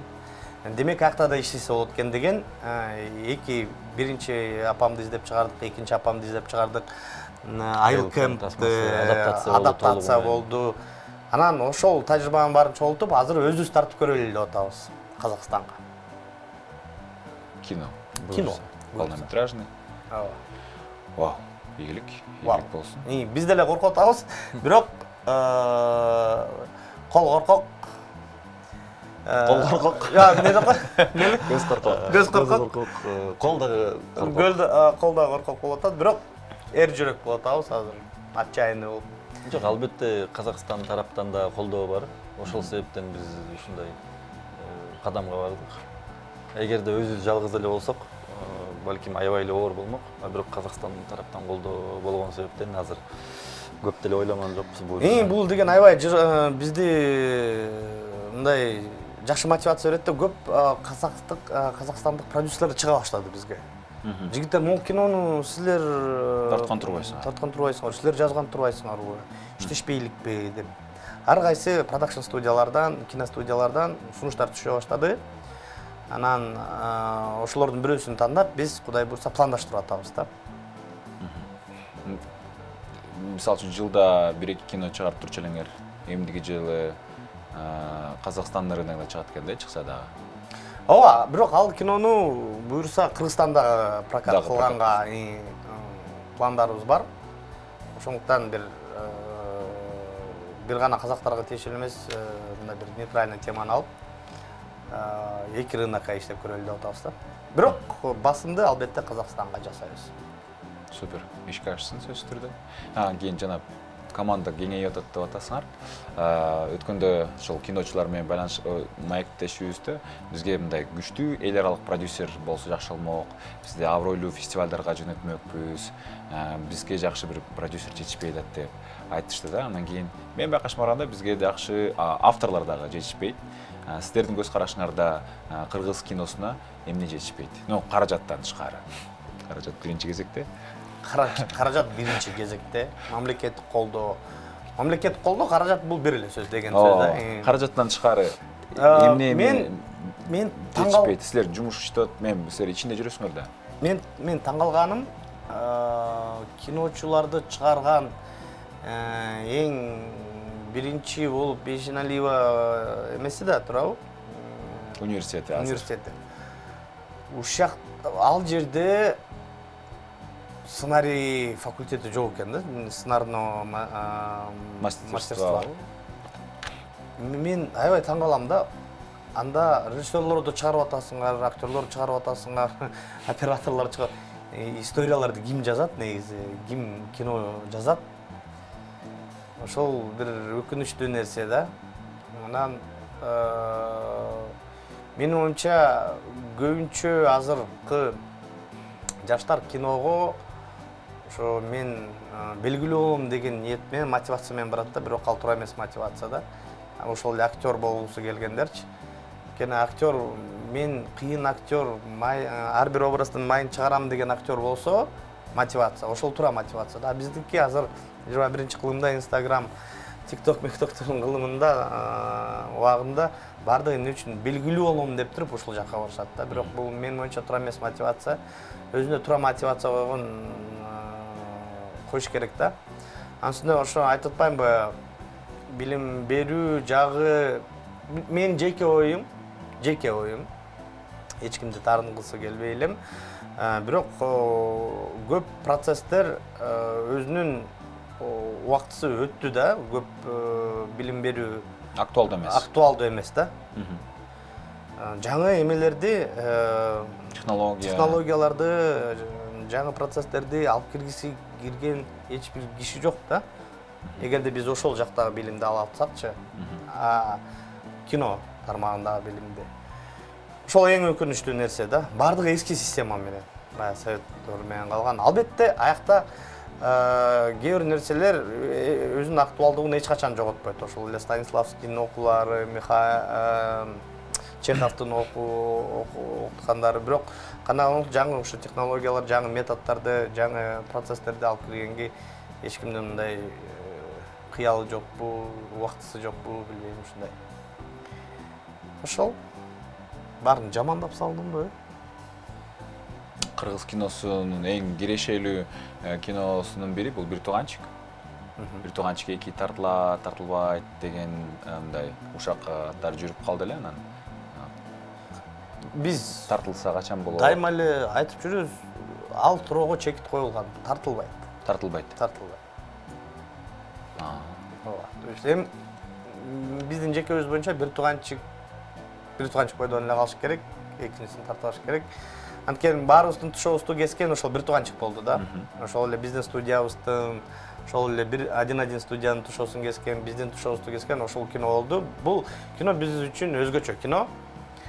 Анан эч бир бузгубуз келбейт. Экинчи бөлүк менен, үчүнчү бөлүк менен мындай өзүбүздүн эмеде кала берсин.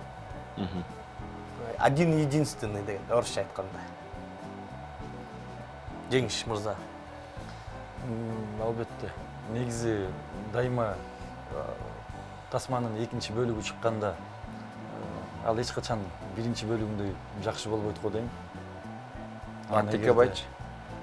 Текебай? Жок, биз напарниктерди тартканда аябай коркконбуз да. Биз өзүбүз аябай жаман көрөбүз экинчи бөлүктөрдү тартканчы. Напарниктер 2 тартканда аябай корктук дагы, бирок напарниктер бирге караганда 2 эсе кирешелүү болуп атпайбы? Аябай мындай эметип кеттик да. Албетте курстун жогорулашы менен да байланыштуу нерсенин баары. Жок, негизи эле экинчи бөлүктөр бул эгерде ошол окуянын туура улануусу болуп атса, улантса болот го дейм да, менин оюмча. Жок, мындай жеңиштин айтор сөзү көбүнчө экинчи бөлүктөр көпчүлүк учурда начарыраак болот да биринчисиненчи. Бирок бирин серин мисалдар бар. Ошол эле Терминатор экинчиси жакшыраак болчу биринчисине караганда. Же болбосо напарниктер 2 бирге караганда бир топ эле технический жактан дагы, сюжетный жактан дагы. Такибайды биз дагы эле коркобуз, бирок биз чын жүрөктөн ишенебиз, биринчиден өтөт деп. Жок дегенде актуалдууго дейм да. Эң башкысы актуалдуу жагынан анан көбүрөөк даярданганбыз, көбүрөөк каражат кетиргенбиз, көбүрөөк нерв кетиргенбиз. Эми ошонун баары акталатпы деп биз чын жүрөктөн ишенип отурабыз. Бирок напарниктен кийин биз Такибайды эле таппайт элек. Напарник жакшы бир тажрыйба болду. Болот экен, эгерде көбүрөөк иштеп койсоң, жакшылап ойлонуп көрсөң, жакшылап күч жумшасаң. Анткени дегенде ошол эле напарниктерге, биринчи напарниктерге караганда каражат 2 эсе көбүрөөк кеткен. Эми жөн эле аты менен чыгып кетпесин, аракет кылалы дедик да биз. Экинчи напарниктер элдин баары эле бара калгандай эмес. Жок, ошо татыктуу болсун. эл барганга деп биз аябай аракет кылдык. Ошол эле ситуация Такибай 2 менен да биз аябай аракет кылдык да. Такибай 1ге караганда бул деле 2 эсе каражат талап кылды. 2 эсе убакыт талап кылды. Ошондой эле актерлук состав мисалы үчүн Такибай 1де ашып кетсе эпизодный ролдор менен бар чогулганда бир 40-30 киши болсо, азыркы Такибайда биз санап көрсөк 340 адам. Эпизодду тияктан камерадан өткөрүүн элестеткеле 10 эсе көп. Жана статистер, массовка ошо менен чогулганда 10 эсе көп. Сценарий көбүрөөк. Сценарийде убакыт 2 эсе көбүрөөк короттук. Биз напарниктерди Такибайды тартып аткан учурда сценарийге көбүнчө учурларда 1,5-2 ай берчүбүз да. Акыркы кинолордо напарниктер 2, ошол эле Поиска Ахмам, ошол эле Такибай 2 дегендерге биз 3-4 ай берип атабыз. Билген адамдарга, кино жаатында жүргөн адамдарга жиберебиз. Мисалы үчүн напарниктерди же Такибай тартып атканда эми аларга эмне кылып беребиз деп мындай гордость болуп, эмне алар бизден жакшыраак билет бекен же бизге эмне өзүлөрү деле кыйраткан жок да деп эле калп эле мындай эме болчу да. Кур намысбы. Азыр жок. Коллегалар менен бөлүшөбүз. Коллегалар айтып бергилечи. Атайын фокус группа түзүп. Фокус группа кемчиликтерин айткыла. Жактыбы, жаккан жокпу. Анан ар бирөө өзүнүн фидбегин жиберет. Анан эгерде кесилише турган жерлер болсо, бирөө айтты, экинчи айтты ошол жерден кесилишсе, анда ошол жерде проблема бар экен, көйгөй бар экен. Ошентип отуруп биз фокус группалардан фидбектерди чогултуп отуруп, рецензиялар чогултуп отуруп, сценарийди кайра иштеп чыгабыз. Ошентип отуруп, электен өтүп отуруп, сценарий 4-5 жолу алмашат да. Мурун биз жаздык, ошо давай тартабыз, кеттик дегендей ушундай болчу да. Азыр андай иштебей калдык. Азыр жада калса вайндарды 3 күн ойлонуп турбайсың. Вайндар тем более. Биздин өзүбүздүн электен өткүчө вайн чыкпайт да. Саморедактура деген. Көрөрмандарга кызык болуш керек. Кинону авторлору кимдер болду экен деп. Жалгыз өкүң көрсүңөрбү же дагы? Жок, азыр биздин командада Адилет Осмоналиев деген жакшынакай автор бар. Өзү мурун билсеңиз керек, Моника Белучи командасында биз менен чогуу ойноп жүрчү. Аябай таланттуу профессионал деп айтсак болот. Өзү дагы аябай критичный, көп нерселерге ошондуктан Жеңиш экөөбүз бир нерсени жазсак эле тырышып туруп алат. Жок, бул жаман, бул күлүп эмес деп эле. Биз айла жок айтканын угуп калабыз да, башка темалар өткөрөбүз. Биз абдан кубанып отурабыз биздин командага, авторский командага. Адилет кошулганына. Азыр үчөөбүз. Көбүнчө автордук группада үчөөбүз да. Мен, Жеңиш, Адилет. Рецензияларды кимден чогултасыңар? Киночулардан, чоң улуу агалардан, өзүбүз менен тең достордон, коллегалардан, жада калса кичүү коллегаларга деле жиберебиз. Эң негизгиси ар кайсы тараптан, ар кайсы деңгээлдеги адамдардан рецензия чогултуп, анткени кинону бир гана режиссерлор карабайт да, бир гана режиссерлор көрбөйт да. Мисалы үчүн биз киночулардан тышкары жөнөкөй адамдарга да жиберип көрөбүз да, ар кайсы кесиптин ээлерине. Алардан да угуп көрөбүз, эмне дейт экен депчи. Анткени мында сценарийди окуп атканда киночулар мындай эмне деп коет? Мындай чукулап окуйт да. Бул жерин кандай болду экен, жок. Жөнөкөй адам мындай жөнөкөй эле окуйт го, мындай чарма катагы делечи. Ошондуктан фокус группандагы ар кайсы кесиптин ээлерин чакырганга аракет кылабыз. Мен көп сүйлөп атам, Жеңиш бай. Жеңишке рахмат, убакыт тилекке каршы жетпей калды. Биздин эфирибиз жыйынтыкталмай болду. Такибай 2 10 декабрдан баштап бардык кинотеатрларда. Буйрса. Дагы да болсо ушундай көңүл көтөргөн, маанайды оболоткон, дем берген, кыргызга кереги жараган эң сонун кинолорду, андан кийин элдин суранычы боюнча дагы балким телеберүүлөрдү, вайндарды, кыскасы сонун контент күтөбүз сиздерден. Бар болуңуздар. Сиздердин командаңар дагы да болсо көбөйө берсин, өсө бергиле, өнүгө бергиле. Рахмат айтабыз. Чоң. Ийгилик болсун. Биз рекламалык тыныгуудан кийин маегибизди улантабыз. Бар болуңуздар.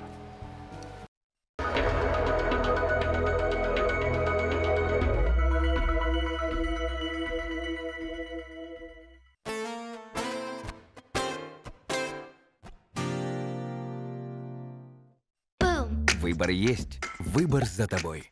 Акция «Яблочный сезон» от Имарат Прогресс. Купи квартиру и получи яблочный подарок. iPhone 12 Pro, iPad Pro или MacBook 2020 года. Какой подарок? Выбираешь ты сам.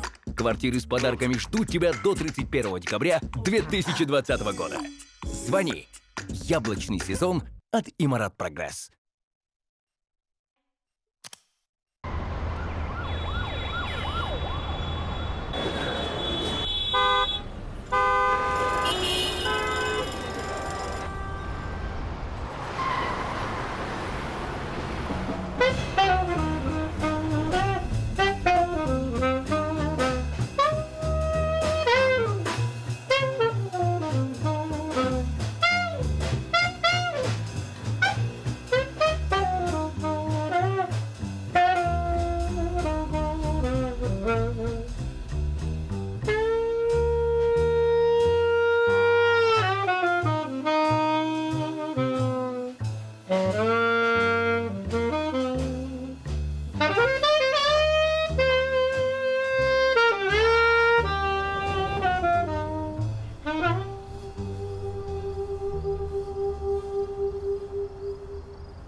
Верден Нью-Йоркның қана.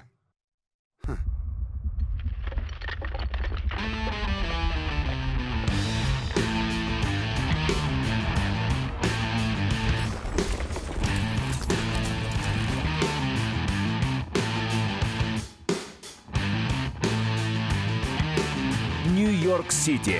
Бұл сенің мүмкіншіліктеріңдің шары.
Кечтин кезекчиси Урмат Борченов.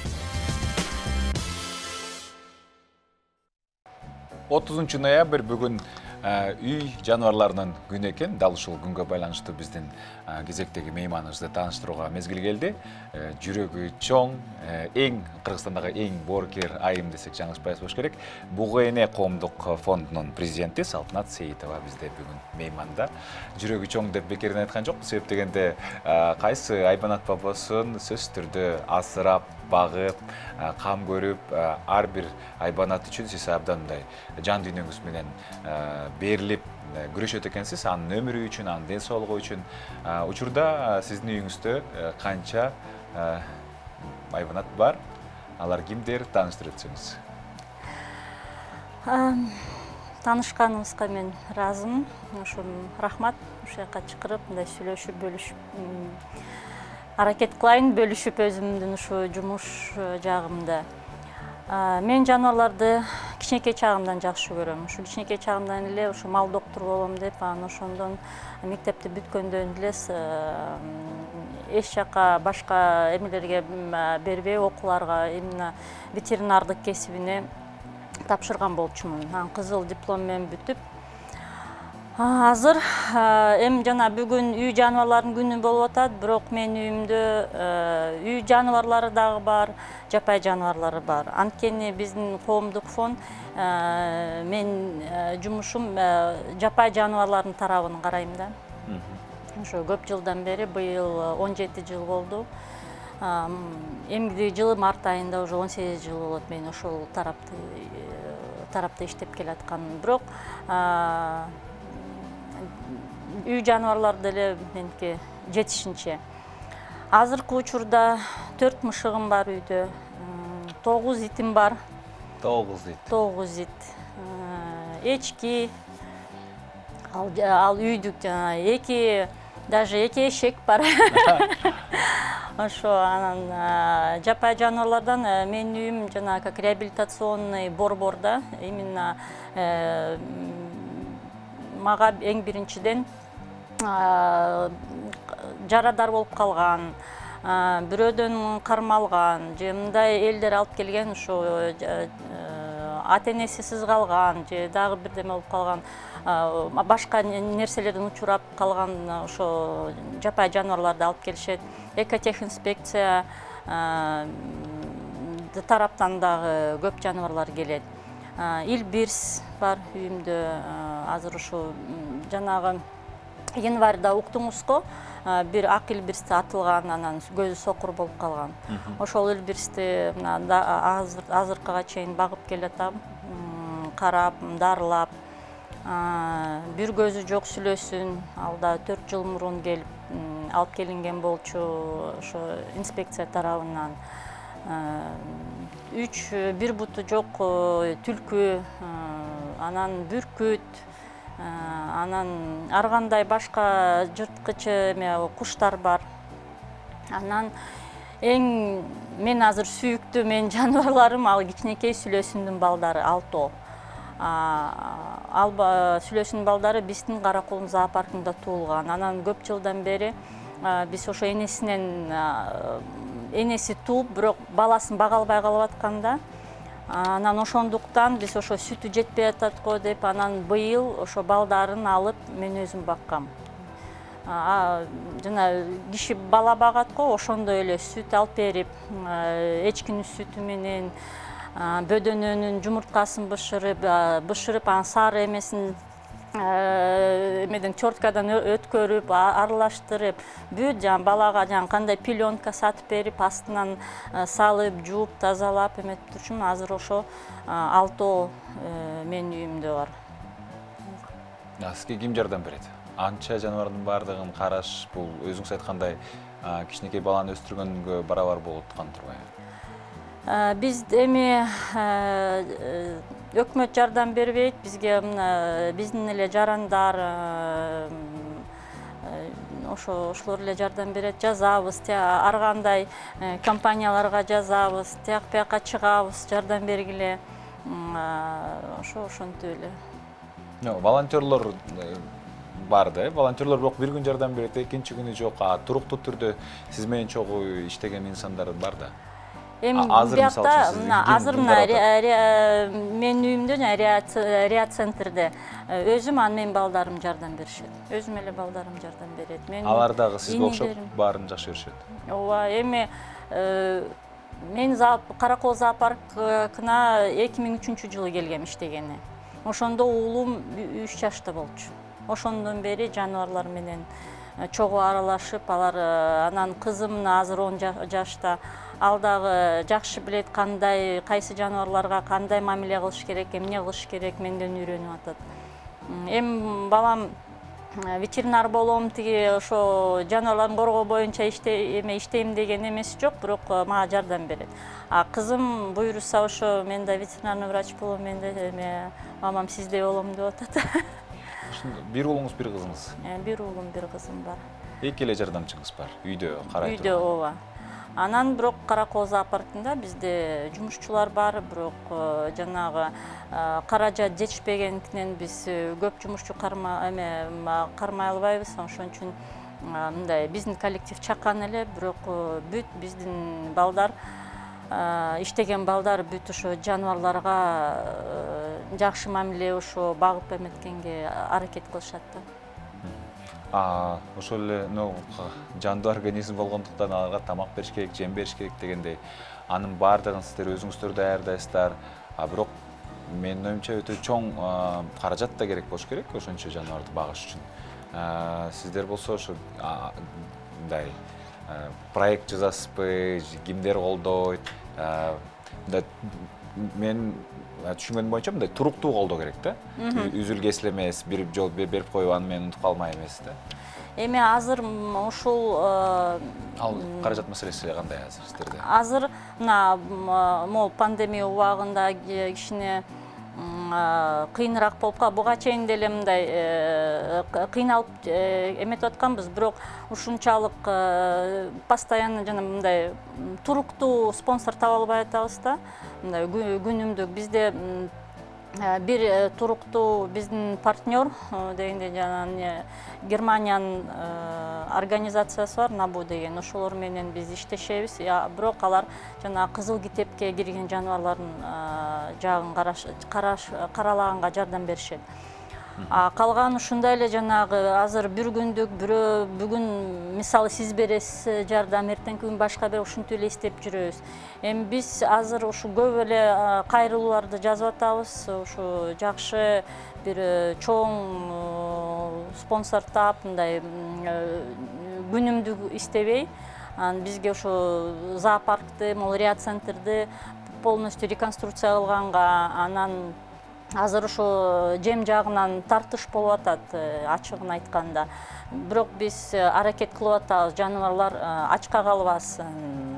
Анан ошо биздин жарандарга рахмат. Азыр көп эле киши 1 килограмм алмасы болсо дагы, 1 үзүм наны болсо дагы биз менен бөлүшүп атышат. Ошо азыркы убакта ошо күнүмдүктү иштеп калып атабыз да. Бирок мен ишенем, что эмдиги жылы дагы анан биз ошо жана сиз айткандай туруктуу бир спонсорлорду таап, жакшы ошол ишти жакшы анан мындан да өйдө алып кеткенге аракет кылабыз да. Биздин көрөрмандарга эскертип өтөлү, 0708 996 996 биздин студиябыздын номери, WhatsApp жана Telegram аркылуу кайрылсаңыздар болот. Суроолоруңуздарды биздин өтө кызыктуу коногубузга узатсаңыздар болот. 17 жыл болуптур, сиздин иштеп атканыңызга ушул жапайы жаныбарлар, чыгып жаныбарлар, айбанаттар деп күрөшүп келесиз. Анан кийин, сиз жоңуңузга караганда мындай туруктуу деле колдоо жок экен. Чарчадым, бүттү, болду деген күндөр болобу? Болгон. Ачыгын айткан болгон. 2-3 жолу болгон, ушундай болду, чарчазым, таштайм, иштебейм деген. Бирок анымдай мен ойлоп атам да, ошол моментте жана эмоционалдуу эметип кетет. бирок бир канча 1-2 саат бир түнү менен же мындай уктабайм деп ойлонуп чыгам да, анан түшүмө жаныбарлар момундай ыйлап, мындай решеткаларын кармап, мындай ыйлап, аюулар ыйлайт, иттерим ыйлайт дегенде эмне кыласың, анан кайра эле кой.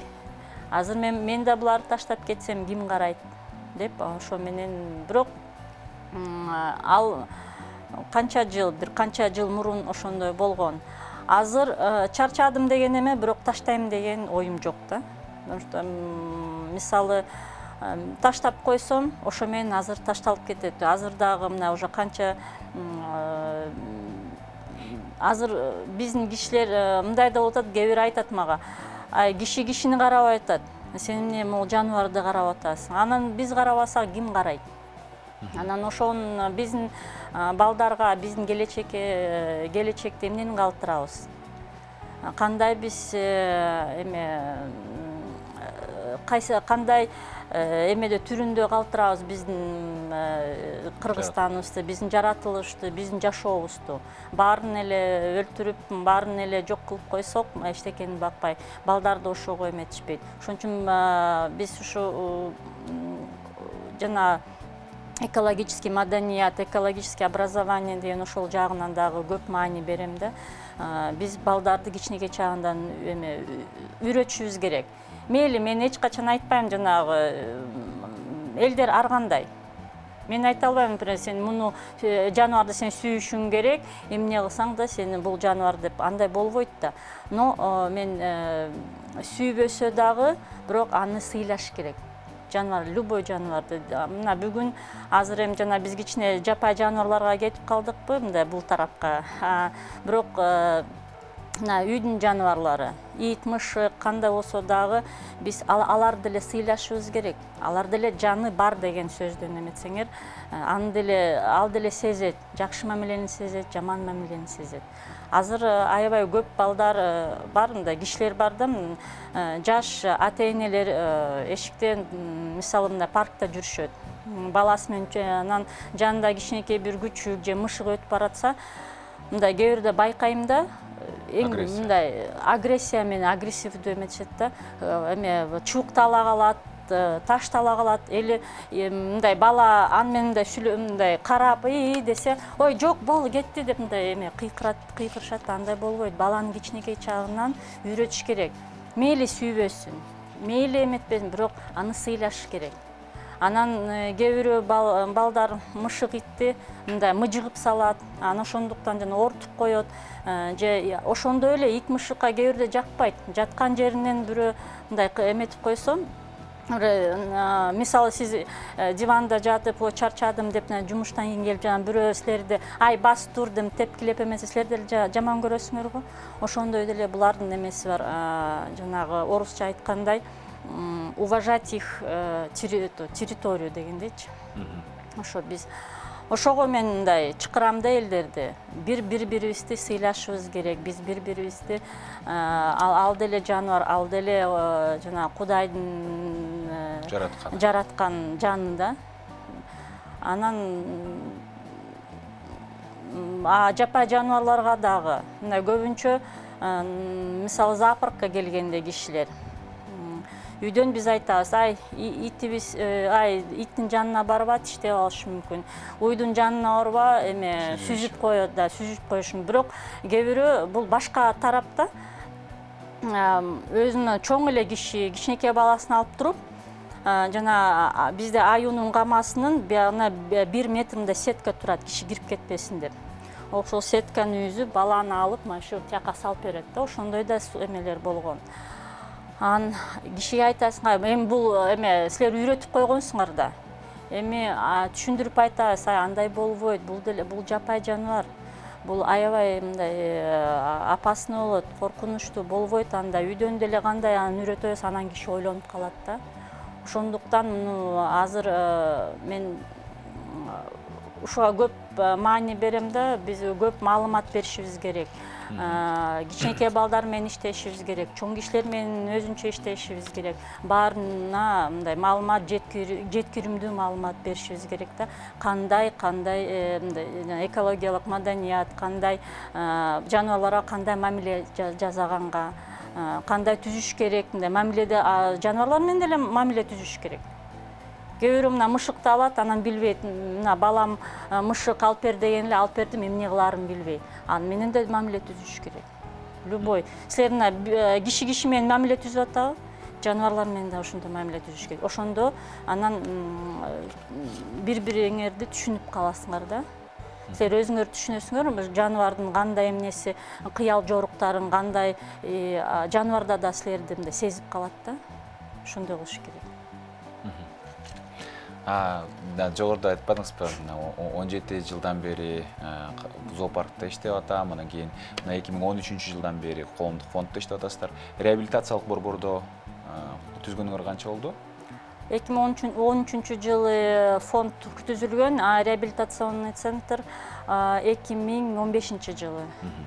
Анан кийин кандай болот статистика? Мисалы үчүн, сиздерге келген жаныбарлардын бардыгы бул адамдын кыймыл аракетинен жабыркаган жаныбарлар, капканга түшүп калган. Көбүнчө, бар эмес, эми көбүнчө.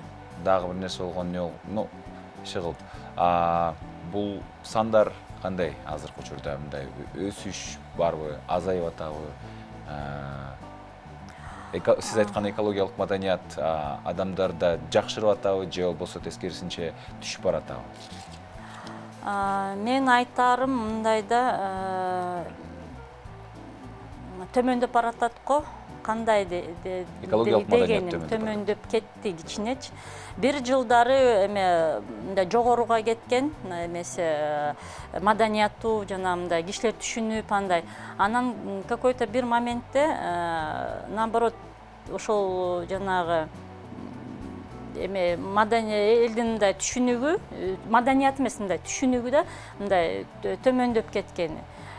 Билбейм, мен ал эмнеден эметилет, азыр жашоо кыйыныраак болуп атат, ал жакты деле караш керек да, может быть ошого дагы караштуу.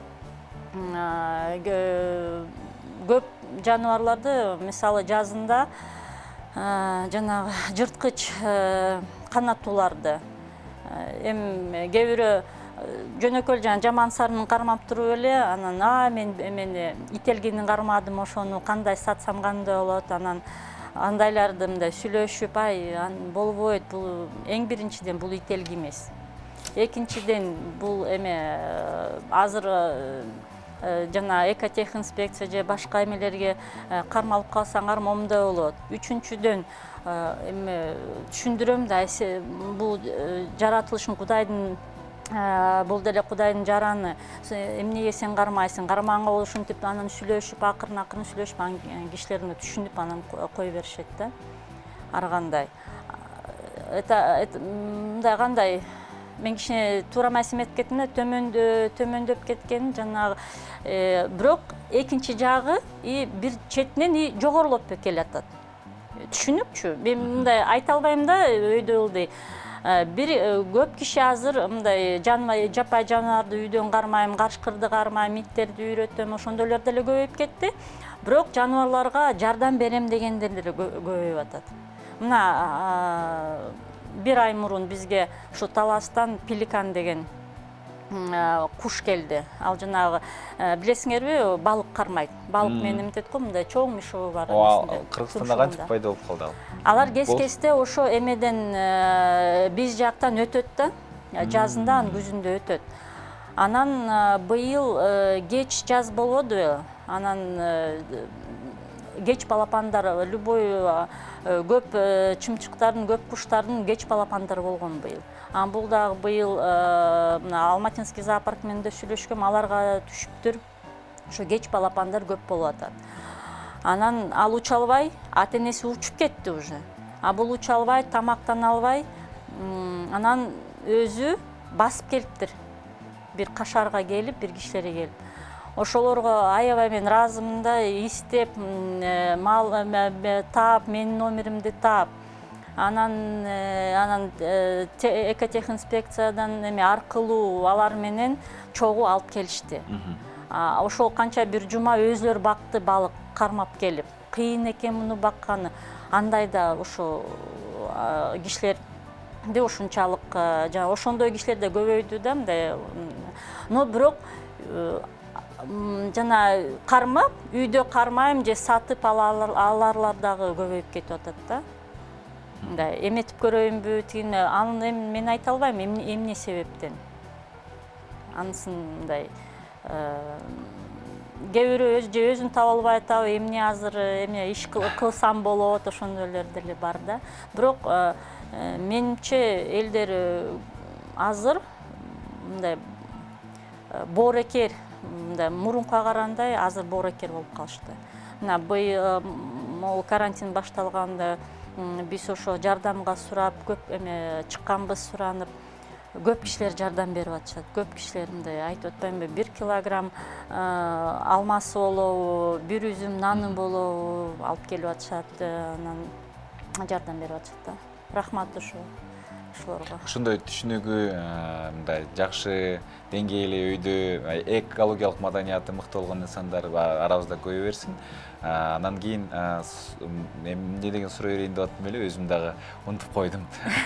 Бирок сиздердин жумушуңуздарда кандай десем, оор эле да турбу? Оор.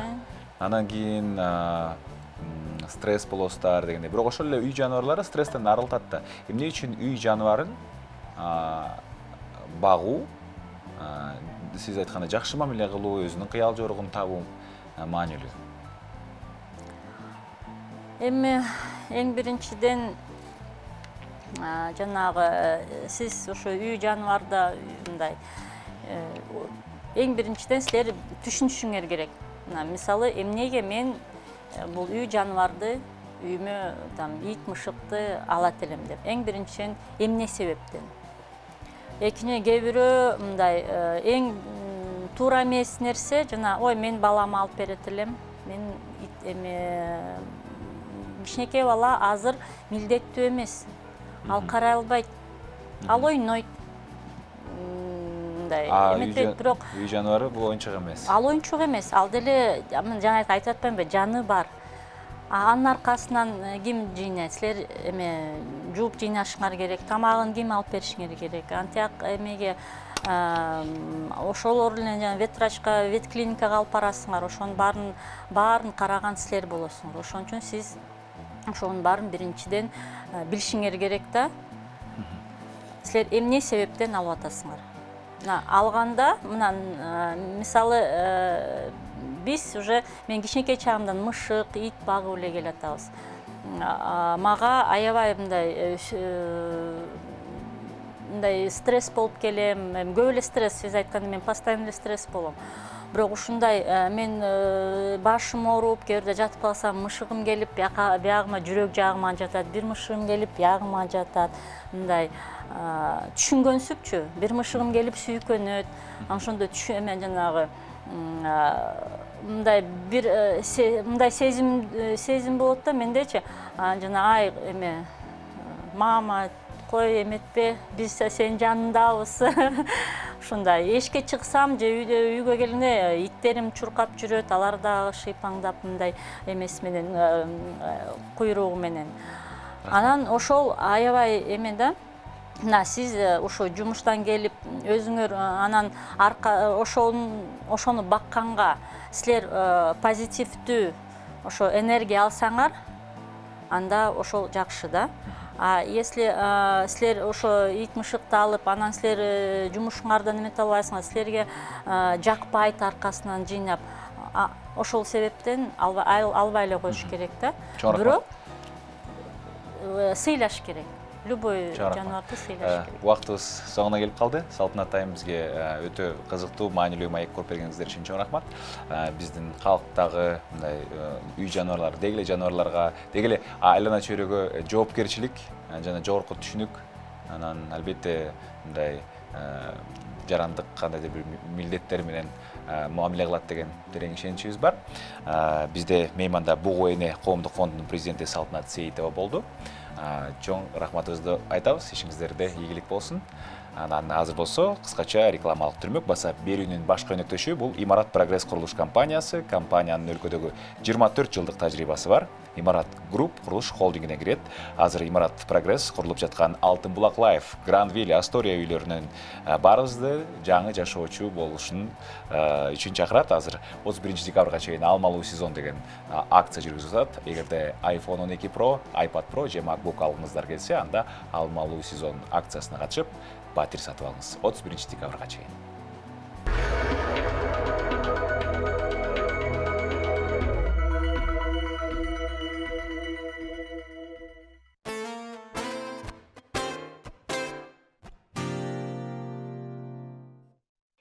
Выбор есть. Выбор за тобой.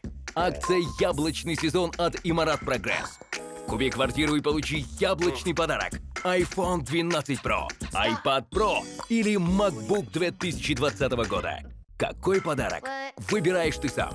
Квартиры с подарками ждут тебя до 31 декабря 2020 года. Звони. Яблочный сезон от Имарат Прогресс.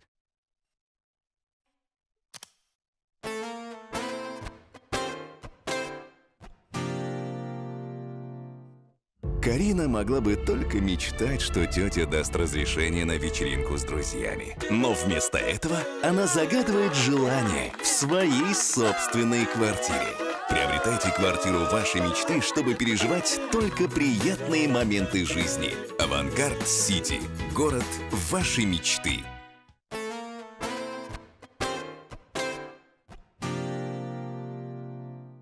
Строительная компания Icon Development воплощает принцип «Уют, природа, инновации» в новом жилом комплексе «Малина».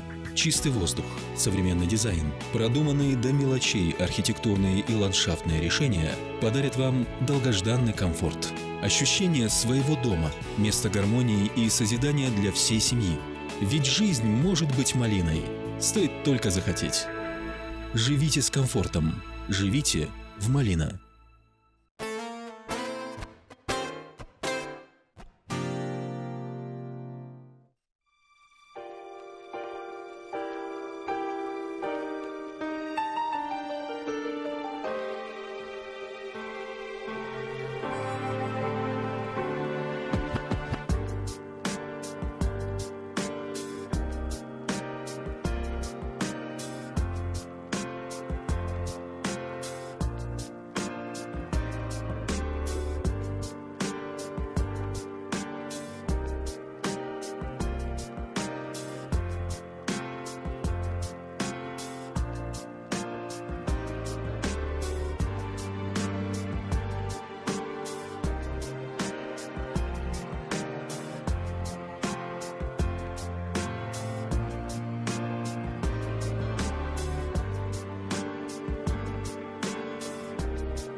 Кечтин кезекчиси Урмат Борченов.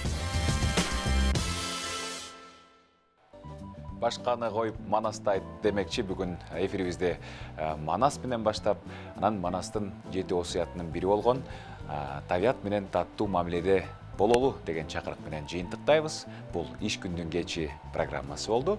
ТВ1 KG канал менен бирге болуңуздар, бар болуңуздар.